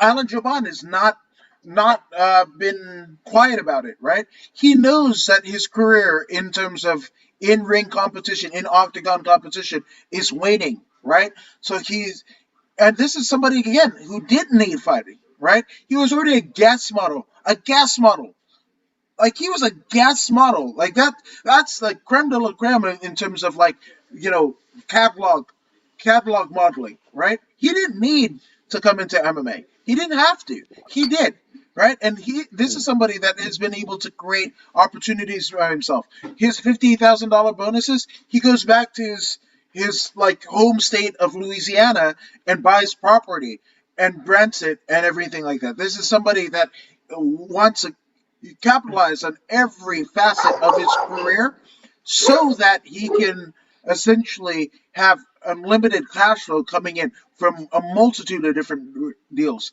But if Mm-hmm. he Hey, he was he just was like, oh, I'm a fighter, oh, I'm just a guest model, that even before he was doing commentary, right? He was him and Karen Bryant had the MMA Heat podcast. They still have the MMA Heat podcast. He just launched another podcast with none other than Jason Ellis, right? Skateboarder and MMA, notable, right? This is somebody who has done everything that he can to capitalize on it, right?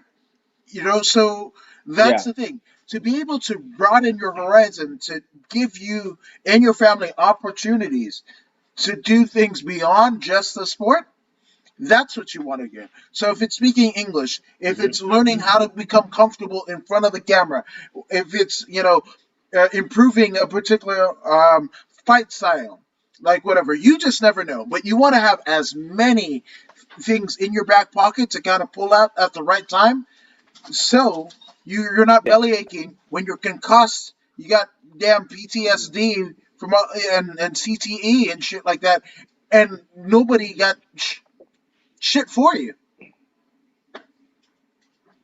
Mm-hmm. Hey, look. Interesting you spoke of Alan Jobin. Alan Jobin strikes me as one of those educated folks. You can tell he went to school. You know what I mean?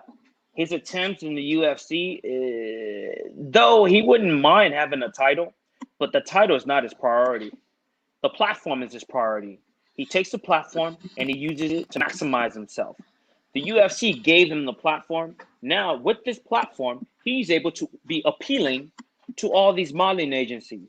So now he's got another avenue of making money. And like you said, he goes to Louisiana, he's taking his little bonus and he's buying up land.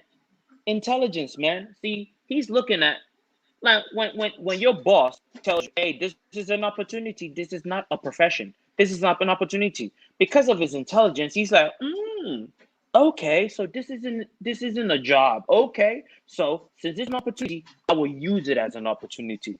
You know what I'm saying? It's a 15 minutes of fame. Okay, I'll use it as a 15 minute of fame to make 30, 45, an hour, and 2 hours, minutes of fame. You know, this is what he's, and it's intelligent. Nothing wrong with that. Now he's got two podcasts. Now he's working for RFA. Now he's working for. He's doing all these things, all because he worked for the UFC, and he still works for the UFC. He isn't Mhm. seeing himself as just a fighter. He is seeing himself as a Renaissance man. This is the key to success. Renaissance man. Not only can I do this, I'm gonna do this and this and this and this and this and this and this. This is the key, man. He's got everything. I mean, Conor McGregor, same thing. He took the UFC's platform and used it as a springboard to every other thing else. You know what I mean? Do not make the mistake of thinking of thinking I am champion. I am champion. You know what I mean? I am whatever time champion. Hey man, there's life after this. There's life after this. I mean, it's great that you're a champion. What else do you do outside of fighting?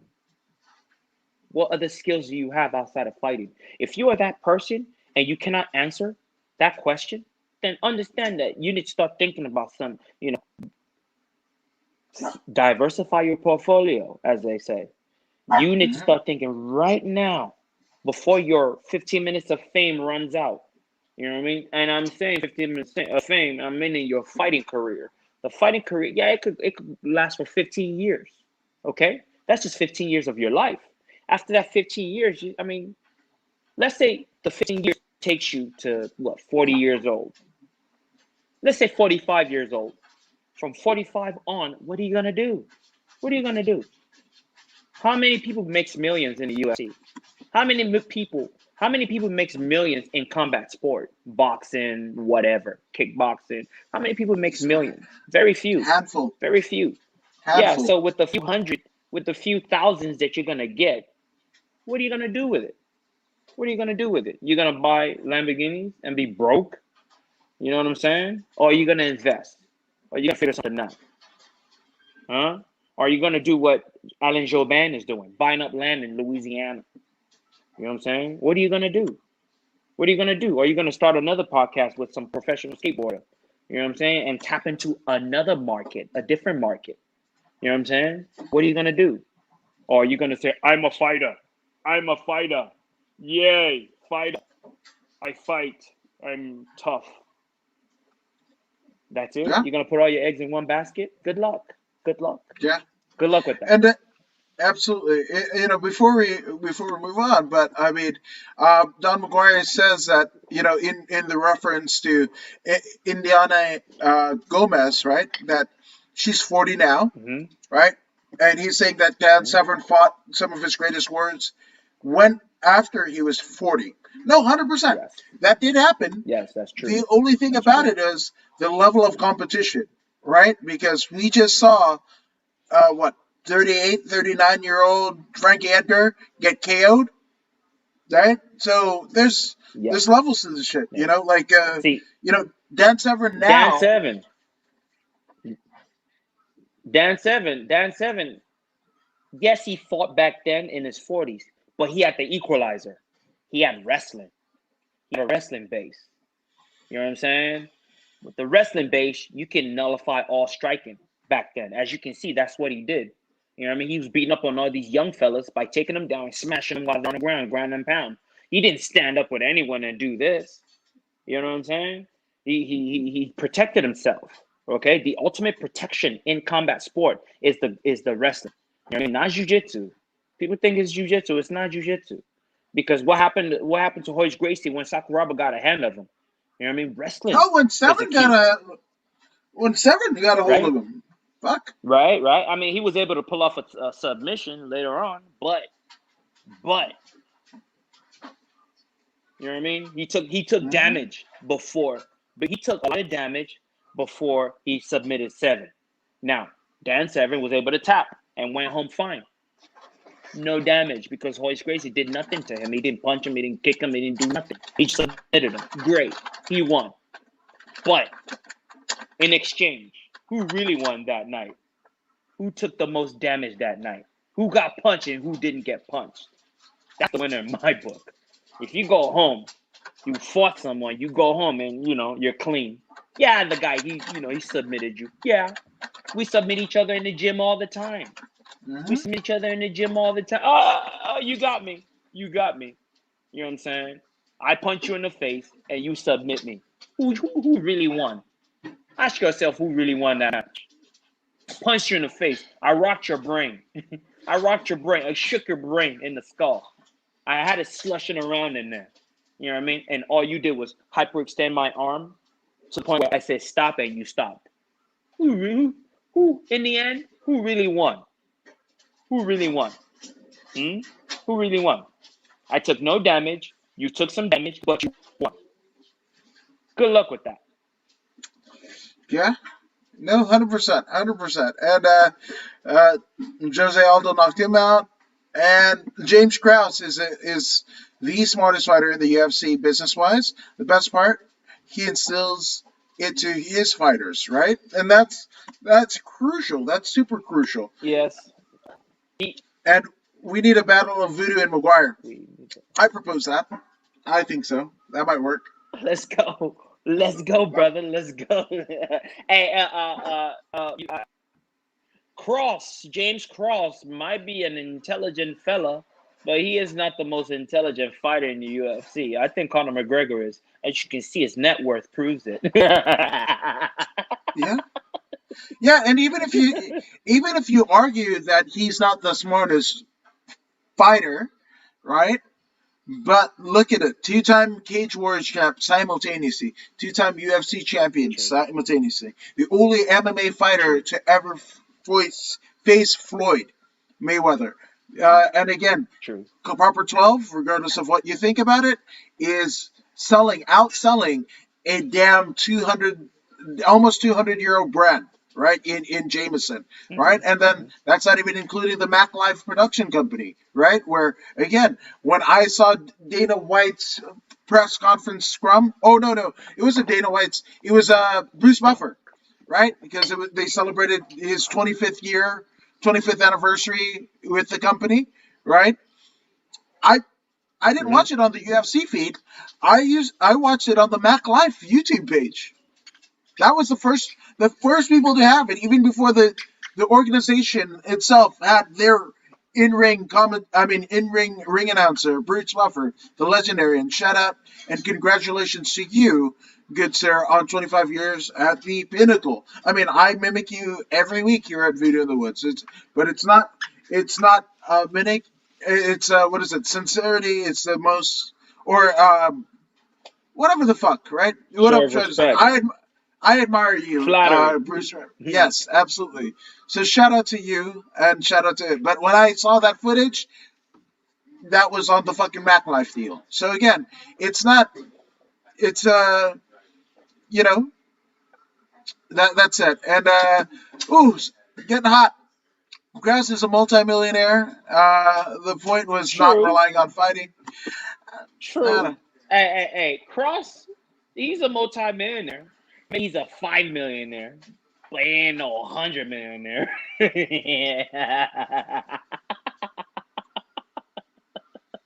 He's probably Yeah. got 5 million. I'll give him that. Hey, I'll give him 10 million. You know what? I'll give him 20 million. I'm not giving him anything higher than that.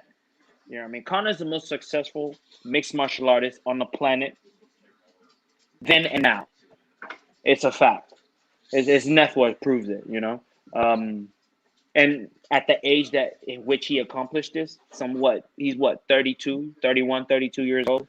You He's know what I'm younger than saying? me for So sure. shout out to both men. What I like about Cross, however, is not only is he able to reach the pinnacle and become a millionaire, he's teaching his followers how to do the same. You know what I mean? With people like this in our industry, you know what I'm saying?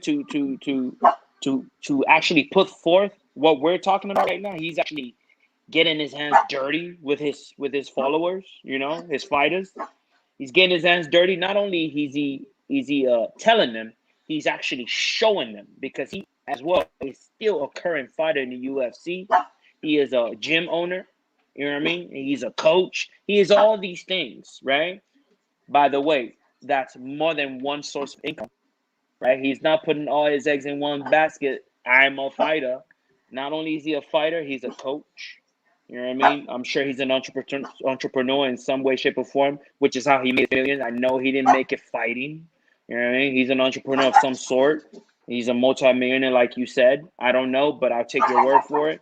So he's got other avenues of making money, right? And on the other hand, he's educating young fighters, which is his best attribute. This is what I respect him the most for. Not for his fighting, not for the multi-millions that he made, but the fact that he's teaching young fighters how to do better. When, you know, it's as they say, you do better and something. I don't know. Yeah, I don't know what they All say. right. But doing Yeah. better is the key. Now he says Connor's smart, but he hit an old man, and the mob took 10 million for the issue. Hey, Yeah, the but old I man's a mean, hater. that old man's a hater. He's a hater. Hey, that old man should be embarrassed. He should be ashamed of himself. The young man's a multimillionaire. He offers you something free. The least you can do is say, young man, thank you, but I'm not interested. But he pushed the glass away in a disrespectful manner. He deserves to be slapped. I wouldn't have slapped him, but he deserves to be slapped. But I wouldn't have slapped him with my own hands. You know what I'm saying? I would have some other old man his age. I'll pay him to slap him. I'm joking, by the way. Um, so, somebody that isn't a multimillionaire is this guy, according to Woods. So, again, if James Krause and or Conor McGregor want to come and support me in my endeavors, I totally welcome it. 100%. You'll be welcome here. I talk no shit about either one of you. Kudos to what you have done, and I hope you teach me to do the same under your tutelage. And Don McGuire says I disagree. We can agree to disagree. Whoa. What do you disagree on? What do you disagree with? What do you I disagree think with? I want to know what he disagrees with. the take on Conor McGregor. I think that's it. Which I mean, whatever. You disagree You know, that again, the old man was a hater? The old man was a hater. I mean, hey, again, let's talk about this. Let's talk about this for a second. What Irishman doesn't like to drink? What Irishman doesn't like free liquor? Get out of here. What what Irishman, Don McGuire, doesn't like to drink liquor? Come on, man. That old man was a hater. He was a bitter old hater. How you gonna hate on a young, successful kid? Come on, man. Show some respect. Show some respect for yourself. That old man. Well, that he crossed the line there. I totally get you. I get you there. He crossed the line. He hit an old man, crossed the line. That's what I said. I would have had another old man his age whoop on him. You know what I mean? Get it like in the hood, Don McGuire, the dude, the gangsters in the hood, they'd be like, no. I'll get my homegirl to beat you down when a girl's talking smack to them. Like, I'll get my homegirl. So that's how McGregor should have handled the situation. He should have had another old man's age, have them go at it. That would have been more respectable than him slapping the old man himself. So I totally agree with you on that note. You know, you still, yeah, you don't hit old, yeah, you do not, you're not supposed to hit your elders. You know, I come from Africa. They teach us to respect our elders. When I say get another old man to slap that old man, that was, and that was all in fun and jokes and all that. But I 100% agree with you on that note. You know what I mean? And as a result, the old man, he became rich. He became rich as a result. 10 million. He had to pay 10 million to the mob, and from that 10 million, I'm sure the mob is gonna give this old man a little cut. So, hey, in the end, it was a win-win situation for the old man. Yeah, he got slapped. He became an instant millionaire as a result. So there you go. There you go. There you go. There you go. But so the old man was hated. here I You go. can't tell me he wasn't hated. Hitting an old That man, old you was still don't hated. hit an old elder? All right. That means everybody that ever punched both Randy Couture, right? Randy Couture, the Tito Chuck 3 fight, and every bit of, like, literally 70% of Dan Severn's career, and I'm a Dan Severn fan, but he was the elder stepping into the octagon and later cage and ring of that. So those motherfuckers, then they fuck them, right? I mean, in the instance of, if we're talking about the topic of conversation, you don't hit an elder. Again, so facts, right? Tito Ortiz was 6 years younger than Chuck Liddell when they fought, and he KO'd Chuck Liddell at Tito Chuck 3, right? So then, I guess, fuck Tito Ortiz, is what you're saying? If you're any fighter in the UFC, Invicta, any whatever, right? And theoretically speaking, right? Theoretically, he wasn't 78. He wasn't 78. Shut up.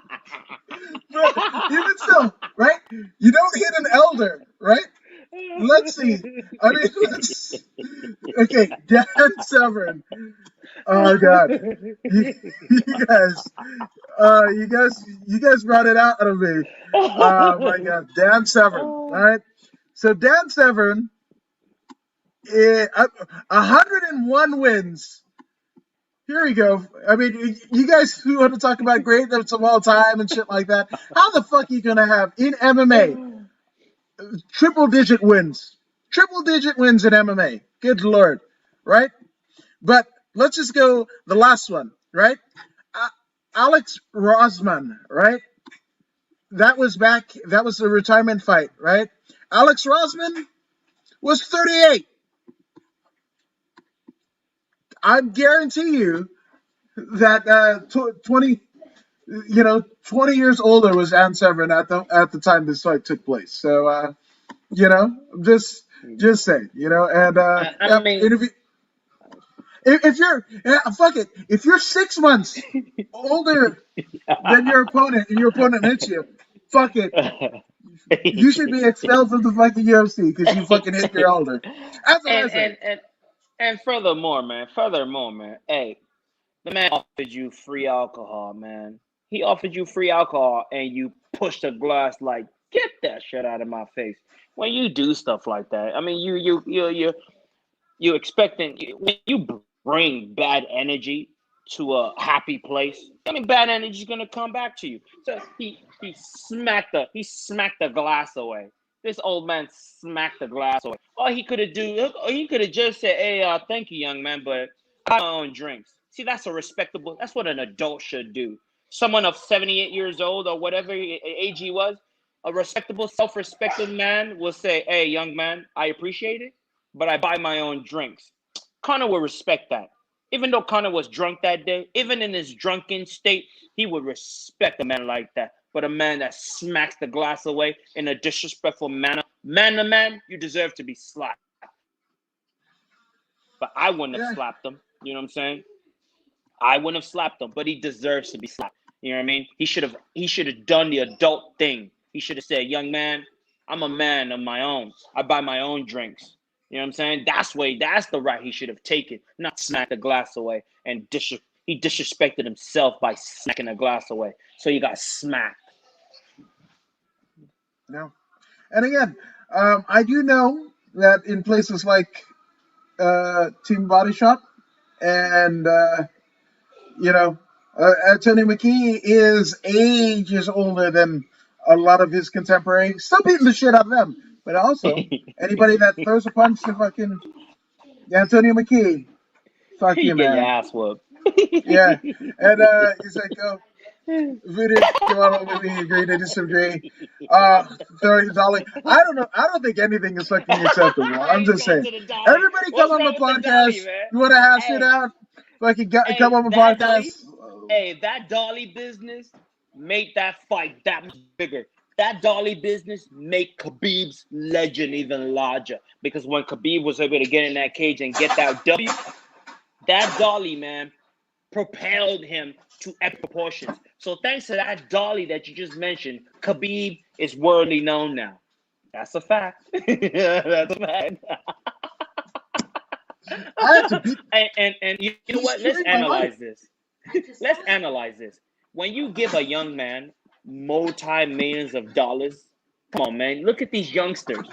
Look at these. When they gave what's that kid's name? The singer, baby, baby, baby. What's that Justin kid's name? Bieber. Justin Bieber. Justin When he Bieber. got his millions, remember what happened with him too? When you give when you give a young man ultimate freedom,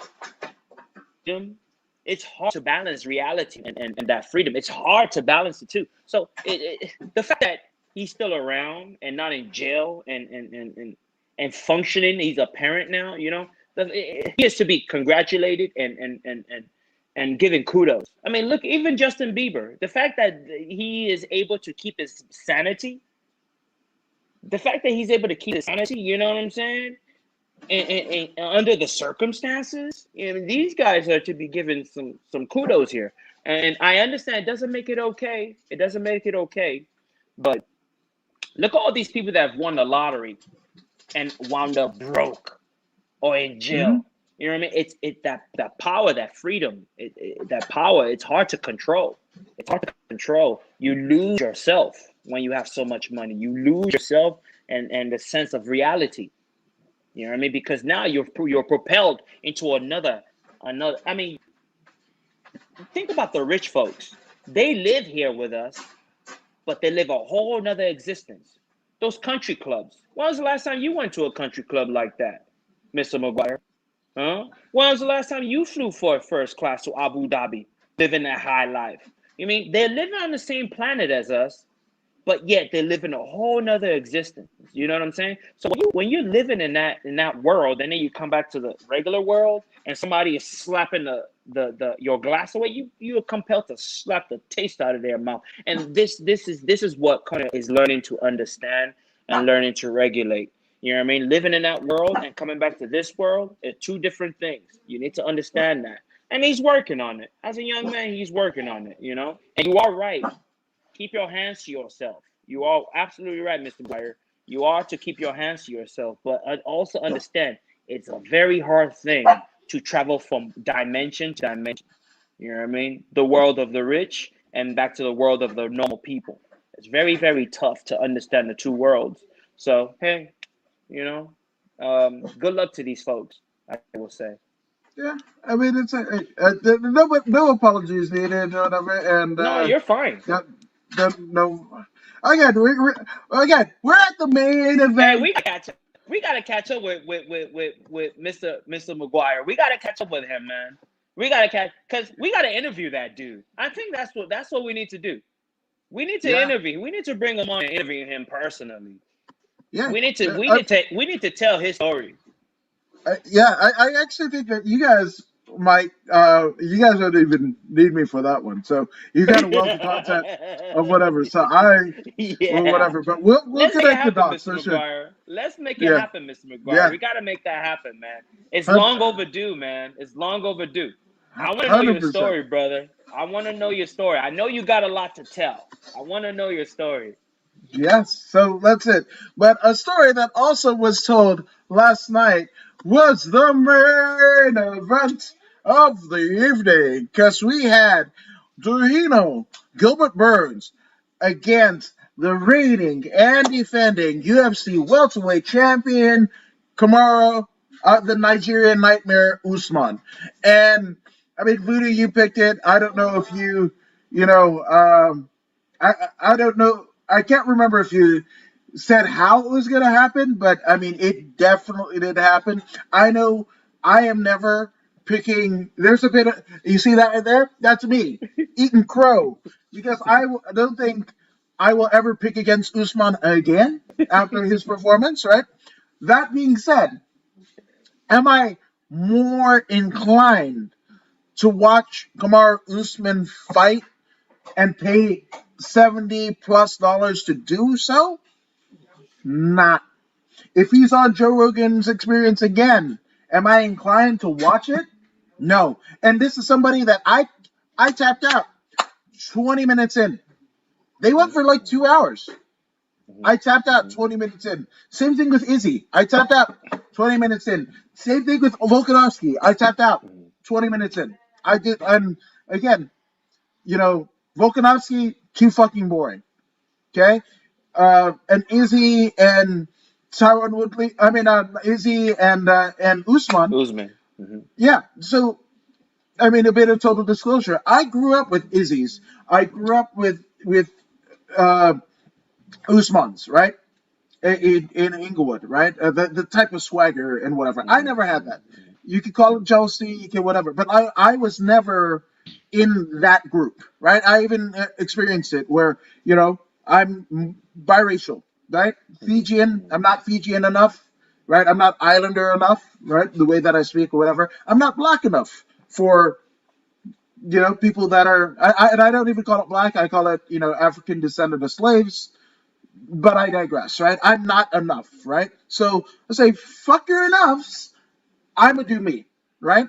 So and I think also, Kamar Usman and Israel Adesanya had to get there because, again, being an immigrant in a new world, what was good for where you were in your home country isn't good in the new land that you found yourself in now, right? So again, and this is something that my mom didn't teach us, Fijian, my sister and I, because she wanted us to grow up American, because she knew that people are going to tell us no matter what we did, no matter whatever, we're not American enough, right? Even despite the fact that we were born here. So with that all being said, dominant performance by Usman, right? Just beat the ever living shit out of Gilbert Burns. TKO'd him in the post fight interview. He basically called out Jorge Masvidal. Also, could not give a shit about. Honest to goodness, Um, I yeah. So I mean, Usman. It, so are you? Because they were talking about Usman essentially, um, surpassing GSP in the all-time greatest lists. I mean, all-time greatest list, even by Dana White's kind of definition. But that okay, so there's that. But obviously, COVID kind of put a damper on it. But I look at it right in almost pro wrestling, almost boxing terms, right? Is box office Mhm. draws, right? Is box office draws. How many pay-per-views? How many tickets? How many, viewers? If Kamar Usman is on fucking, Ryan Seacrest and Kelly Ripa, if he's on Good Morning America, how many people are gonna are they gonna have him on because he's the champion of the UFC, right? And if he fucking tanks the ratings because he doesn't connect with a certain aspect of their audience, well, guess what? They're not going to have any other UFC fighters, any other mixed martial artists, any other Bellator fighters, right? That's one thing about Juan Archuleta, right? To me, he opened up because he, met Mark Consuelos, Kelly Ripa's husband on the set of Kingdom. They got to be really close, and when Kelly was out, you know, um, Archuleta, along with Mark Consuelos, co-hosted the fucking show, right? This used to be Regis and Kathy Lee. One of the most, in history, one of the longest running shows ever, right? The syndicated numbers. Your grandma has watched an incarnation of the show at some point. Other countries have emulated this very show and made it into Brazil, made it into England, made it whatever, right? So again, Archuleta is the first MMA fighter that I know that co-hosted that show. I might be wrong, but that's it, right? He opened the door, regardless of how you think he did, how you think he responded, how whatever, you know, like there's an asterisk because Cali Ripper isn't there, but Mark Consuelos is, and he's not an actual host, whatever, whatever. He did it. That's something. You can take all the fucking titles, win, lose, or draw, whatever. Archuleta, multi-time champion and King of the Cage. I don't think a lot of people gave a shit until outside of the MMA hardcores, right? Until he was on Kingdom, for those people that watch it, until he was in Bellator, until he was, on, Kelly and Ryan or whatever the fuck you want to call it, right? So with that all being said, yes, Kamaru Usman is a dominant champion. He is, right? He showed it in his title win against Woodley. He showed it in his title defense against, Masvidal. Even though Masvidal has talked a lot of shit about short notice fight and da da da, and that's one of the reasons why he said, like, I want to run it back. I run it back. And just like I said with Volkanovski and Izzy Volkanovski and Usman, also Jorge Masvidal isn't somebody that I gravitate to. He, before the fucking three-piece Minnesota, before the fucking KO of Darren Till, I wasn't really fucking with Masvidal anyway, right? So I like to watch him fight, but is he, is he going to draw money, right? Is it somebody that, you know, he has ventures outside of the UFC? There's a GameBread, .com or JorgeMasvidal.com. He's vlogging. He's all that shit like that. I'm not subscribed. I'm a hardcore MMA fan, right? I'm a part of the I'm not even a part of the media. I'm just an interviewer podcast, right? But I'm not subscribed to that. Not because I just that's not the life that I lead. I Mhm. don't care to see it. But for those people that do, great. For the people that I mentioned that are able to connect with Volkanovski, Usman, Izzy, and Masvidal, kudos to you. Good job. And kudos for all four men being able to go outside of just MMA and cultivate a fan following, right? All the shit about Sean O'Malley. I don't not I really can give a shit about Sean O'Malley. But I take like Ian Harris and Terrion Frosh Ware that he faced Terrion Ware faced Sean O'Malley in his promotional debut and what have you, right? And they both will say, and both Ian Harris and Terrion Ware are some people that you don't just they don't just give you their respect. You have to earn it, right? So they both sign off on O'Malley, right? So he's great. But do I want to watch him on fucking Twitch? No, don't. I don't really go on Twitch. Period. It's just not my deal, right? So, with that being said, yeah, greatest of all time list, right? In terms of metrics of championship defenses, especially at that weight class, right? But does he move the needle, right? Does he? It depends on how you're ranking greatest of all time, and it's a year by year thing or a month by thing. You, the greatest of all time list of anybody, it shouldn't look the same a year from now. It shouldn't look the same a year previous to now, right? So yes, it was an incredible accomplishment by Usman, but I think it's a very stark and sobering thing what it says for the UFC, right? And when the history books look back at Usman, right? Because does he have the fans that are going to, you know, basically echo his sentiments on social media? Does he need that? Like what the like I don't know. I don't know what the fuck that looks like. It's a dominant performance, but what the fuck does that dominant performance mean? Yeah. I understand your sentiment, and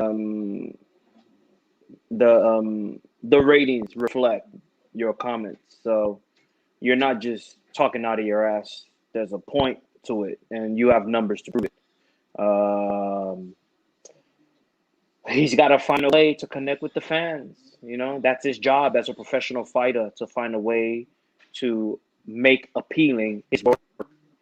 Um, Otherwise, he's not gonna make the amount of money that he's worth. I mean, he goes out there and he goes in training and he works hard. It's been echoed by his coach. It's been echoed by his teammates. Even his opponent echoed the fact that he's one of the hardest working people out there. This is all true, but yet he cannot come across to the masses because of whatever the situation is. Now it's his job as a fighter to figure out what that problem is and connecting with the fans. You know what I mean? Fans such as yourselves. It's got to find a way to connect with you, not just you. People like you. You know what I mean? And capitalize on his hard work. I don't believe he's capitalizing on his hard work based on your comments. And somehow it's his job to figure it out. It's his job to Yeah, figure it out. And I don't know how to help him. I don't know what I can say to help him, but he needs to figure that out. So, but if we are to look at his performance was okay. Prior to this fight, we said to each other, well, they've been saying we know who was doing something such and such in the practice room. We know both men said this. We know who is who had the upper hand in practice. Burns said it. Usman said it. And one thing that we know is what happens in the practice room. It's not the same as a fighting room. There's been a history of folks that are assassins in the practice room. But once they come out the bright lights of the UFC and the pressure of the millions and millions of followers and fans watching, once they come out and it's and they're thrusted upon this attention, they perform different. They perform different. Now, that's one thing. Now we have two people who do not succumb to the pressure. They are performers in the eye of the pressure, in the eye Mm-hmm. of the earth. Both of them are capable of doing so. But the difference now is practicing Exactly. in the practice room is one thing. We're not going as hard as possible after each other in the practice room. Now it's now we are in the octagon. You're trying to look. It's something about there's something about when that cage shuts, man. When that cage shuts, primal instinct automatically kicks in. I don't know you and you don't know me, man. I don't know you and you don't know me. And it's my Mm-hmm. job to dismantle you because I know you're trying to dismantle me. And the third guy in the cage ain't gonna help me. You know what I mean? I'm on my own. So that primal instinct kicks in immediately. You know what I mean? The teammate and all that stuff goes out the window. And they both express that. It's a fact. I know you're trying to hurt me. I'm gonna hurt you before you hurt me, man. And that's what we saw. Now, now, the person that Gilbert Burns knew was no more. No more. In a little time, well, I would say about what? Almost a year now. Almost a year now, Gilbert has moved his camp to I guess Colorado or wherever he's at. I think he's in I know. Colorado or something like that. Where is he? Usman's in Colorado. Yeah, he moved to Colorado, right? Usman. Yeah. Yeah. Yeah. So from in the time that Usman has moved to Colorado, that's almost a year. Let's say it's almost a year. Almost a Mm-hmm. year to a year. His game has improved because in Yep. that time he is able to develop his switch. Now he's able to put the right leg up and maintain the same power that he has in his left hand. Now he's jabbing tremendously with his right hand. Not only is it his right hand, it's his power hand. So the jabs are much more stronger on the right side. You know what I Yep. mean? But as flawless as the left side. So now he's got he's ambidextrous, as they say, and he's Yep. throwing tremendous jabs from both left and right side. So it doesn't matter what you do. It doesn't matter how you move. So if you're moving away, trying to get away from the jab, and you're moving to the right, he'll just switch his stance and keep jabbing you. If you're moving to the left, he'll switch back and keep jabbing you. So there was no escape for Gilbert Burns. Gilbert Burns brought a lot of pressure. He threw his overhand, but we could clearly see who was the better striker when it came to it. We could see one was wild and swinging heavy shots, and the other one was a surgeon. Striking. I mean, what is the fastest way around the circle? The straight line across, right? The diameter. Kamaru Usman stuck to the principle, you know what I mean? And he stayed with the ones and twos. He kept it simple. He kept it simple with Burns. Burns was throwing all this big shots, all this hooks, and he didn't stick to the fundamentals, which what cost him. He said, "Oh, I got ahead of myself. No. It was the picking you up that got you to that point." He was like, I overdid it. No. You didn't overdid anything. Usman made you do what you did. The way he fought you made you do what you did. You know what I mean? The man threw ones and twos and destroyed another man with ones and twos. Primarily the one. It was the one that did him in. The jab. He lost to a jab. At this high Yep. level, and you're losing to a jab, come on, man. At this high level, you are losing to a jab. He lost to a jab. The last time I saw somebody lose to a jab like this was GSP and that one wrestler, Josh Koscheck. That was the Prospect, yeah. last time I saw a man lose decisively in a title match to a jab like this. And ironically, coincidentally, that was also in a 170-pound 70 division, the pound division, yeah. welterweight. The welterweight. The only difference is Usman doubled down and made his right side as good as his left. Now Yeah. he's that much more dangerous, and he knows it. He knows it. He put it to test, and it worked magic. Not once did he take down Gilbert Burns. Not once did he try to take down Gilbert Burns. He stood with Gilbert, and it dismantled Gilbert like a child taking apart his toy. Took him apart. Took him apart and dismantled him. And that was some of the best work I've seen in a long time, man. You know what I mean? But unfortunately, like you said, his mic skills, though he speaks, it falls on deaf ears. You know what Yeah. I'm saying? So he's got to figure something out in that department. Once he figures that out, his star is gonna shine brighter than the stars in the sky. But until then, he's got to figure something out about that mic skills. But I mean, do you think it's even the like? I don't even think that it's. I mean, for me, I can only speak for me, right? Mike skills is not it, right? I mean, Colby Covington has mic skills. Jorge Masvidal has mic skills, right? Who else? There's a litany of people. Tito Ortiz has mic skills. Whether they're good, there are skills. Whether that connects with me, whatever. It connects with somebody because obviously they are where they are, you know. But Mm-hmm. Barnett is a good example, right? He's a polarizing character, right? But in MMA circles, right? But for me, he does do well, right? When he was on Rogan, again, I will the Rogan theory, the Rogan effect, right?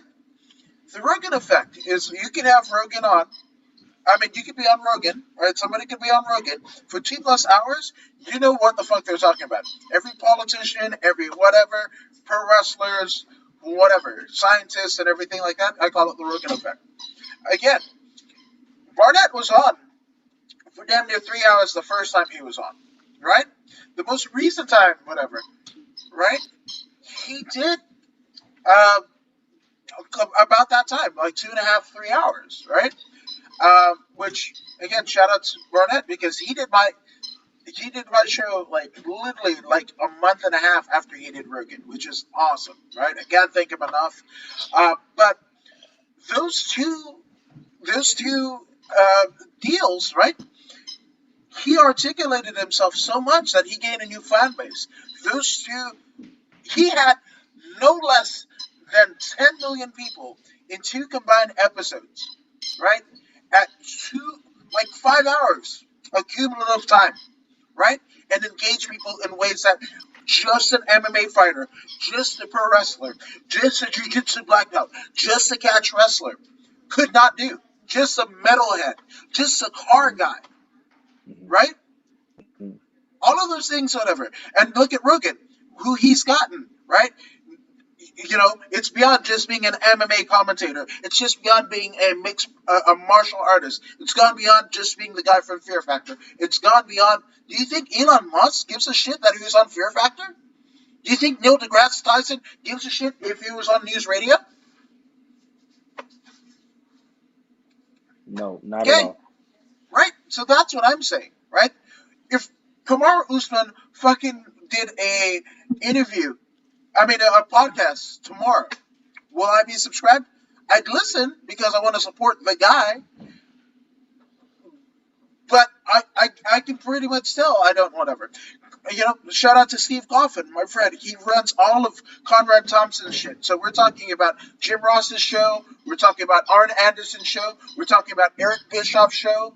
And even a couple that I'm not mentioning, right? But he runs the show for YouTube, right? Runs all of those shows for YouTube. The last one is Kurt Angle, right? The most recent one is Kurt Angle.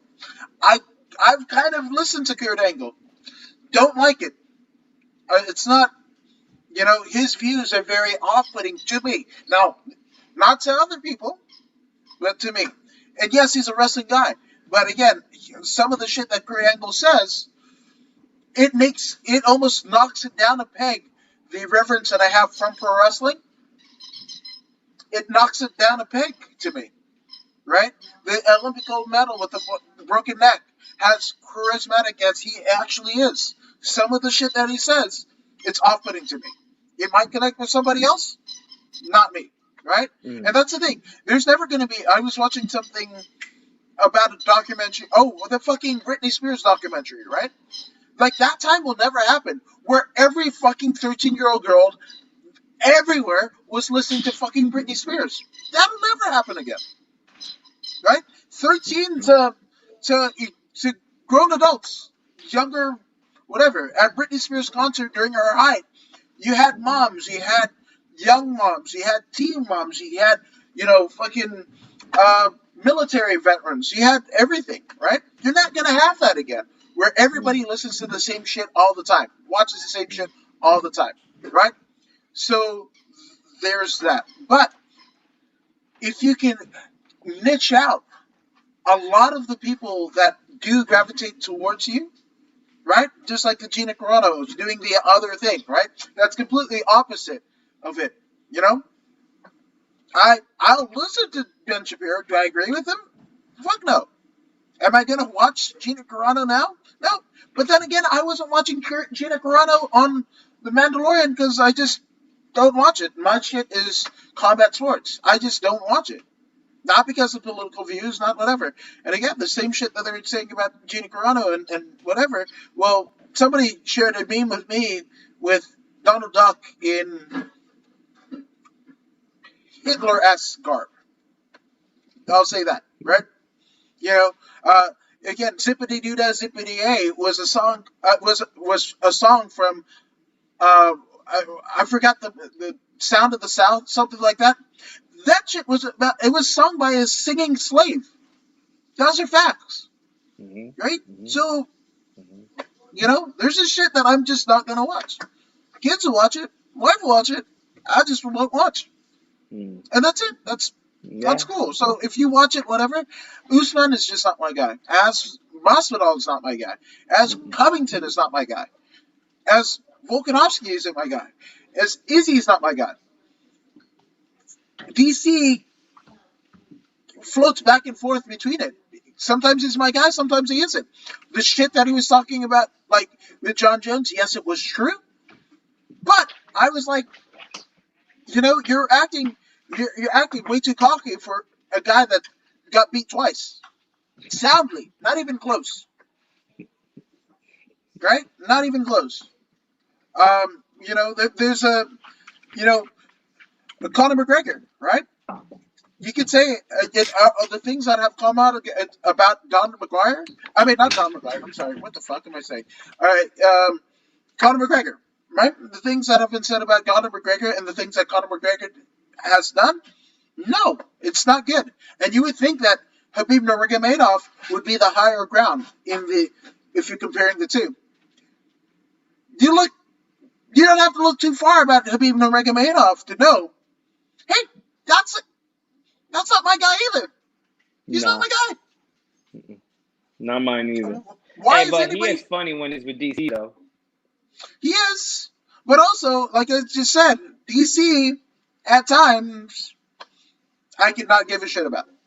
And I hate to say it because I'm a guy who was DC all the way, all through, him and Ronda were waking their way up through the Strikeforce Challenger Series. When Gina Carano was fucking headlining. When Chris Cyborg was headlining. When Babalu Sobral, right? When Babalu was headlining. When Jacare was headlining. When Woodley was headlining. When the Diaz brothers were headlining. Whatever. They were on the fucking undercards. They were on the, the fucking C show. Before they were on the prelims of those cards, and look at them now. When he fucking picked Barnett up, the consummate catch wrestler that he is, and flipped him on his fucking head, I was like, what in the fuck? And again, he was an alternate for that heavyweight tournament. I can't remember who fucking dropped out, but somebody dropped out. He wasn't even supposed to be in. Ends up winning the Mm-hmm. whole fucking thing, right? Mm-hmm. Mm-hmm. I love that. I love that. I love Mm-hmm. what you know DC is doing, not just as a commentator, but what he's doing in his now residence at Gilroy. He teaches every day the fucking wrestling team, right? He is their coach, right? He goes back down to Slidell, Louisiana, where he's from. Coach is there too. Fucking great, right? But DC, in the vein of John Jones, didn't like. But then again, I didn't like John Jones either. It's just for a person of color, a male of color, to me, they set us back. Just like if you're an MMA media person, right? And Luke Thomas being the consummate investigative journalist, right? And now nobody wants to talk about to the media, right? Yeah, Errol Hawani will fucking get the interviews, and then we'll steer some shit that now the fucking fighter and the coach, the gym, the entire fucking management team don't want to talk to you. And again, it makes it hard for people like me, people like Voodoo, that want to get these interviews with these people that have the best foot forward. I don't talk shit about anything. The one time that you can see a weirdness or breaking news from the According to Wood speech is when Mayhem Miller got arrested. I felt weird about doing it. That is one of the highest rated shit, whatever. But do I want to do that going forward? Probably not.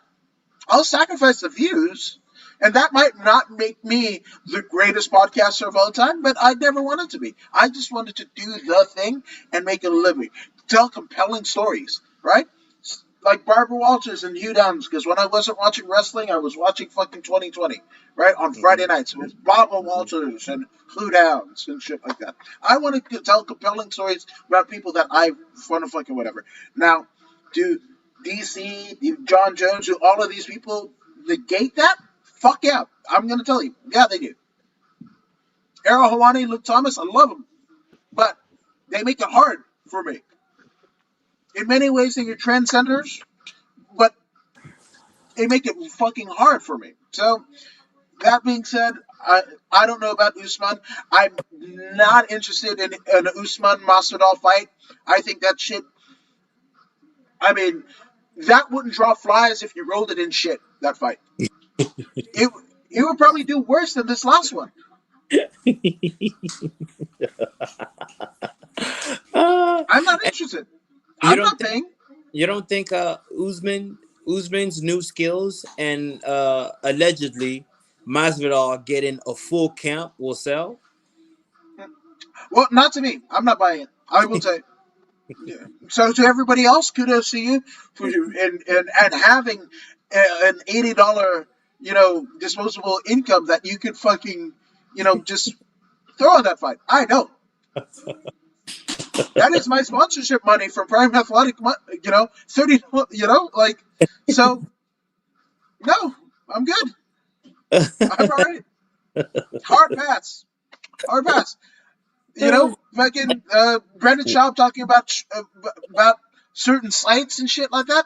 Guess what? I unsubscribed to the Fighter of the Kid. I unsubscribed to the fucking Below the Belt. I don't just whatever. And again, I use Schaub as a good example for a fighter that goes beyond fighting and makes some money. Schaub played in NCAA ball, right? Played in the NFL for a season, right? Mm-hmm. Was on the Ultimate Fighter with no getting to separate yourself from like Roy Nelson and fucking Kimbo Slice. That is something, right? Yeah. At what time he was like within the top 10 of the heavyweight division of the UFC when it was just a fucking murderous row, Mm-hmm. right? That being said, I can't I can't with Schaub anymore. Here's the thing. I fucking subscribe to Chin, the fucking producer for them shows. I subscribe to fucking Theo Von's fucking shit because some of the shit that Theo Von says is fucking funny as shit, right? But anything with Schaub in it, I'm out. I'm fucking out. Even with Chin shit, he's doing shit with Schaub's clothing line and everything like that. I fast forward.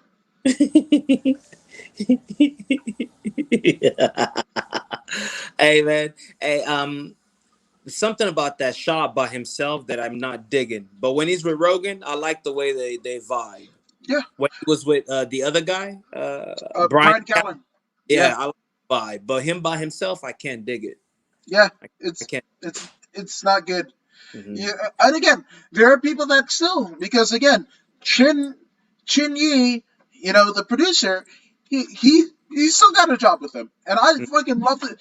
Talk about a talented motherfucker. Not only does he, fucking run the boards, young Jamie, fucking that dude is tremendous too. All the shit that he does for Rogan and everything like that, fucking tremendous. A1 day one. Chin, same deal, right? Fucking all the sharp shows. There's like what, four of them, right? Plus he helps out on fucking Callan's show after Fighter and the Kid and all that, whatever, right? Even after all of that, right? He is still a dude that was like a shit ton of weight, and he ends up losing all that weight, and he's a fucking gargantuan of a human being. Hmm. He's a consummate singer and whatever. There's a cover that he does of Michael Bolton. How can I live? I forgot that fucking song that Michael Bolton is known for. How am I supposed to live without you? That shit. Shin does a fucking on par fucking cover of that on his YouTube channel. I am loving the fuck out of it. Talented beyond words. But again, when Shop enters the picture, bad. Yeah, yeah, yeah. He's a pretty big dude, by the way. I saw him one time at the Rose Bowl. He's a giant dude. Oh yeah, But 6'7". yeah, something ridiculous like that. Yeah, but the fact still remains that he runs his mouth a lot. I remember I thought but in running my mouth, I hope nobody A wants to kick my ass, and B, and this is a 1B, like a 1A 1B, like they will still come on the podcast. So Oh, I when I say he runs his mouth, like that crack stream thing, that was running his mouth. You know what I'm saying? yeah, That's what I mean by running his mouth. yeah, Like he could talk smack to mostly anyone in the world because he is that dude. You know, he is that dude. I mean, he's been in the heavyweight division, top 15 at least. You know, he is formidable, right? But at the same time, like sometimes, like what are you talking about, Brandon? Most of the time that I hear him speak, like, what are you talking about? Like, what you're talking about makes no sense, But it is what it is. For some people like to listen to that, so he's gonna be able to appeal to those people and entertain those people, I guess. yeah. But yeah. Well, speaking of entertaining, we fucking did our fair share of entertaining, and we'd like to thank you guys for jumping here with us on Voodoo in the Woods. Again, happy Valentine's Day for those of you guys who celebrated. Don McGuire says, "Hope you're ready. I'm down." So we're gonna set that up. Voodoo and McGuire. That's gonna happen for sure. But just in the upcoming week, right? Upcoming week, we have UFC Vegas 19, headlined by none other than Curtis Razor Blades and Derek the Black Beast Lewis, right? That's happening on Saturday. But before we get to Saturday, we have Voodoo on the Woods on Thursday. We have LFA 100 on Friday. Also Tom in conjunction. Oh, good. Tommy Aaron. Yeah, He's Tommy back. Aaron. Aaron is back. The Spaniard is back. Yes, sir. And we can't wait. We can't wait. A friend of the show, training hard, training with Tony Ferguson, tremendous. Tremendous. And he is fighting. Ooh, okay, maybe not. Oh, he's fighting. It doesn't.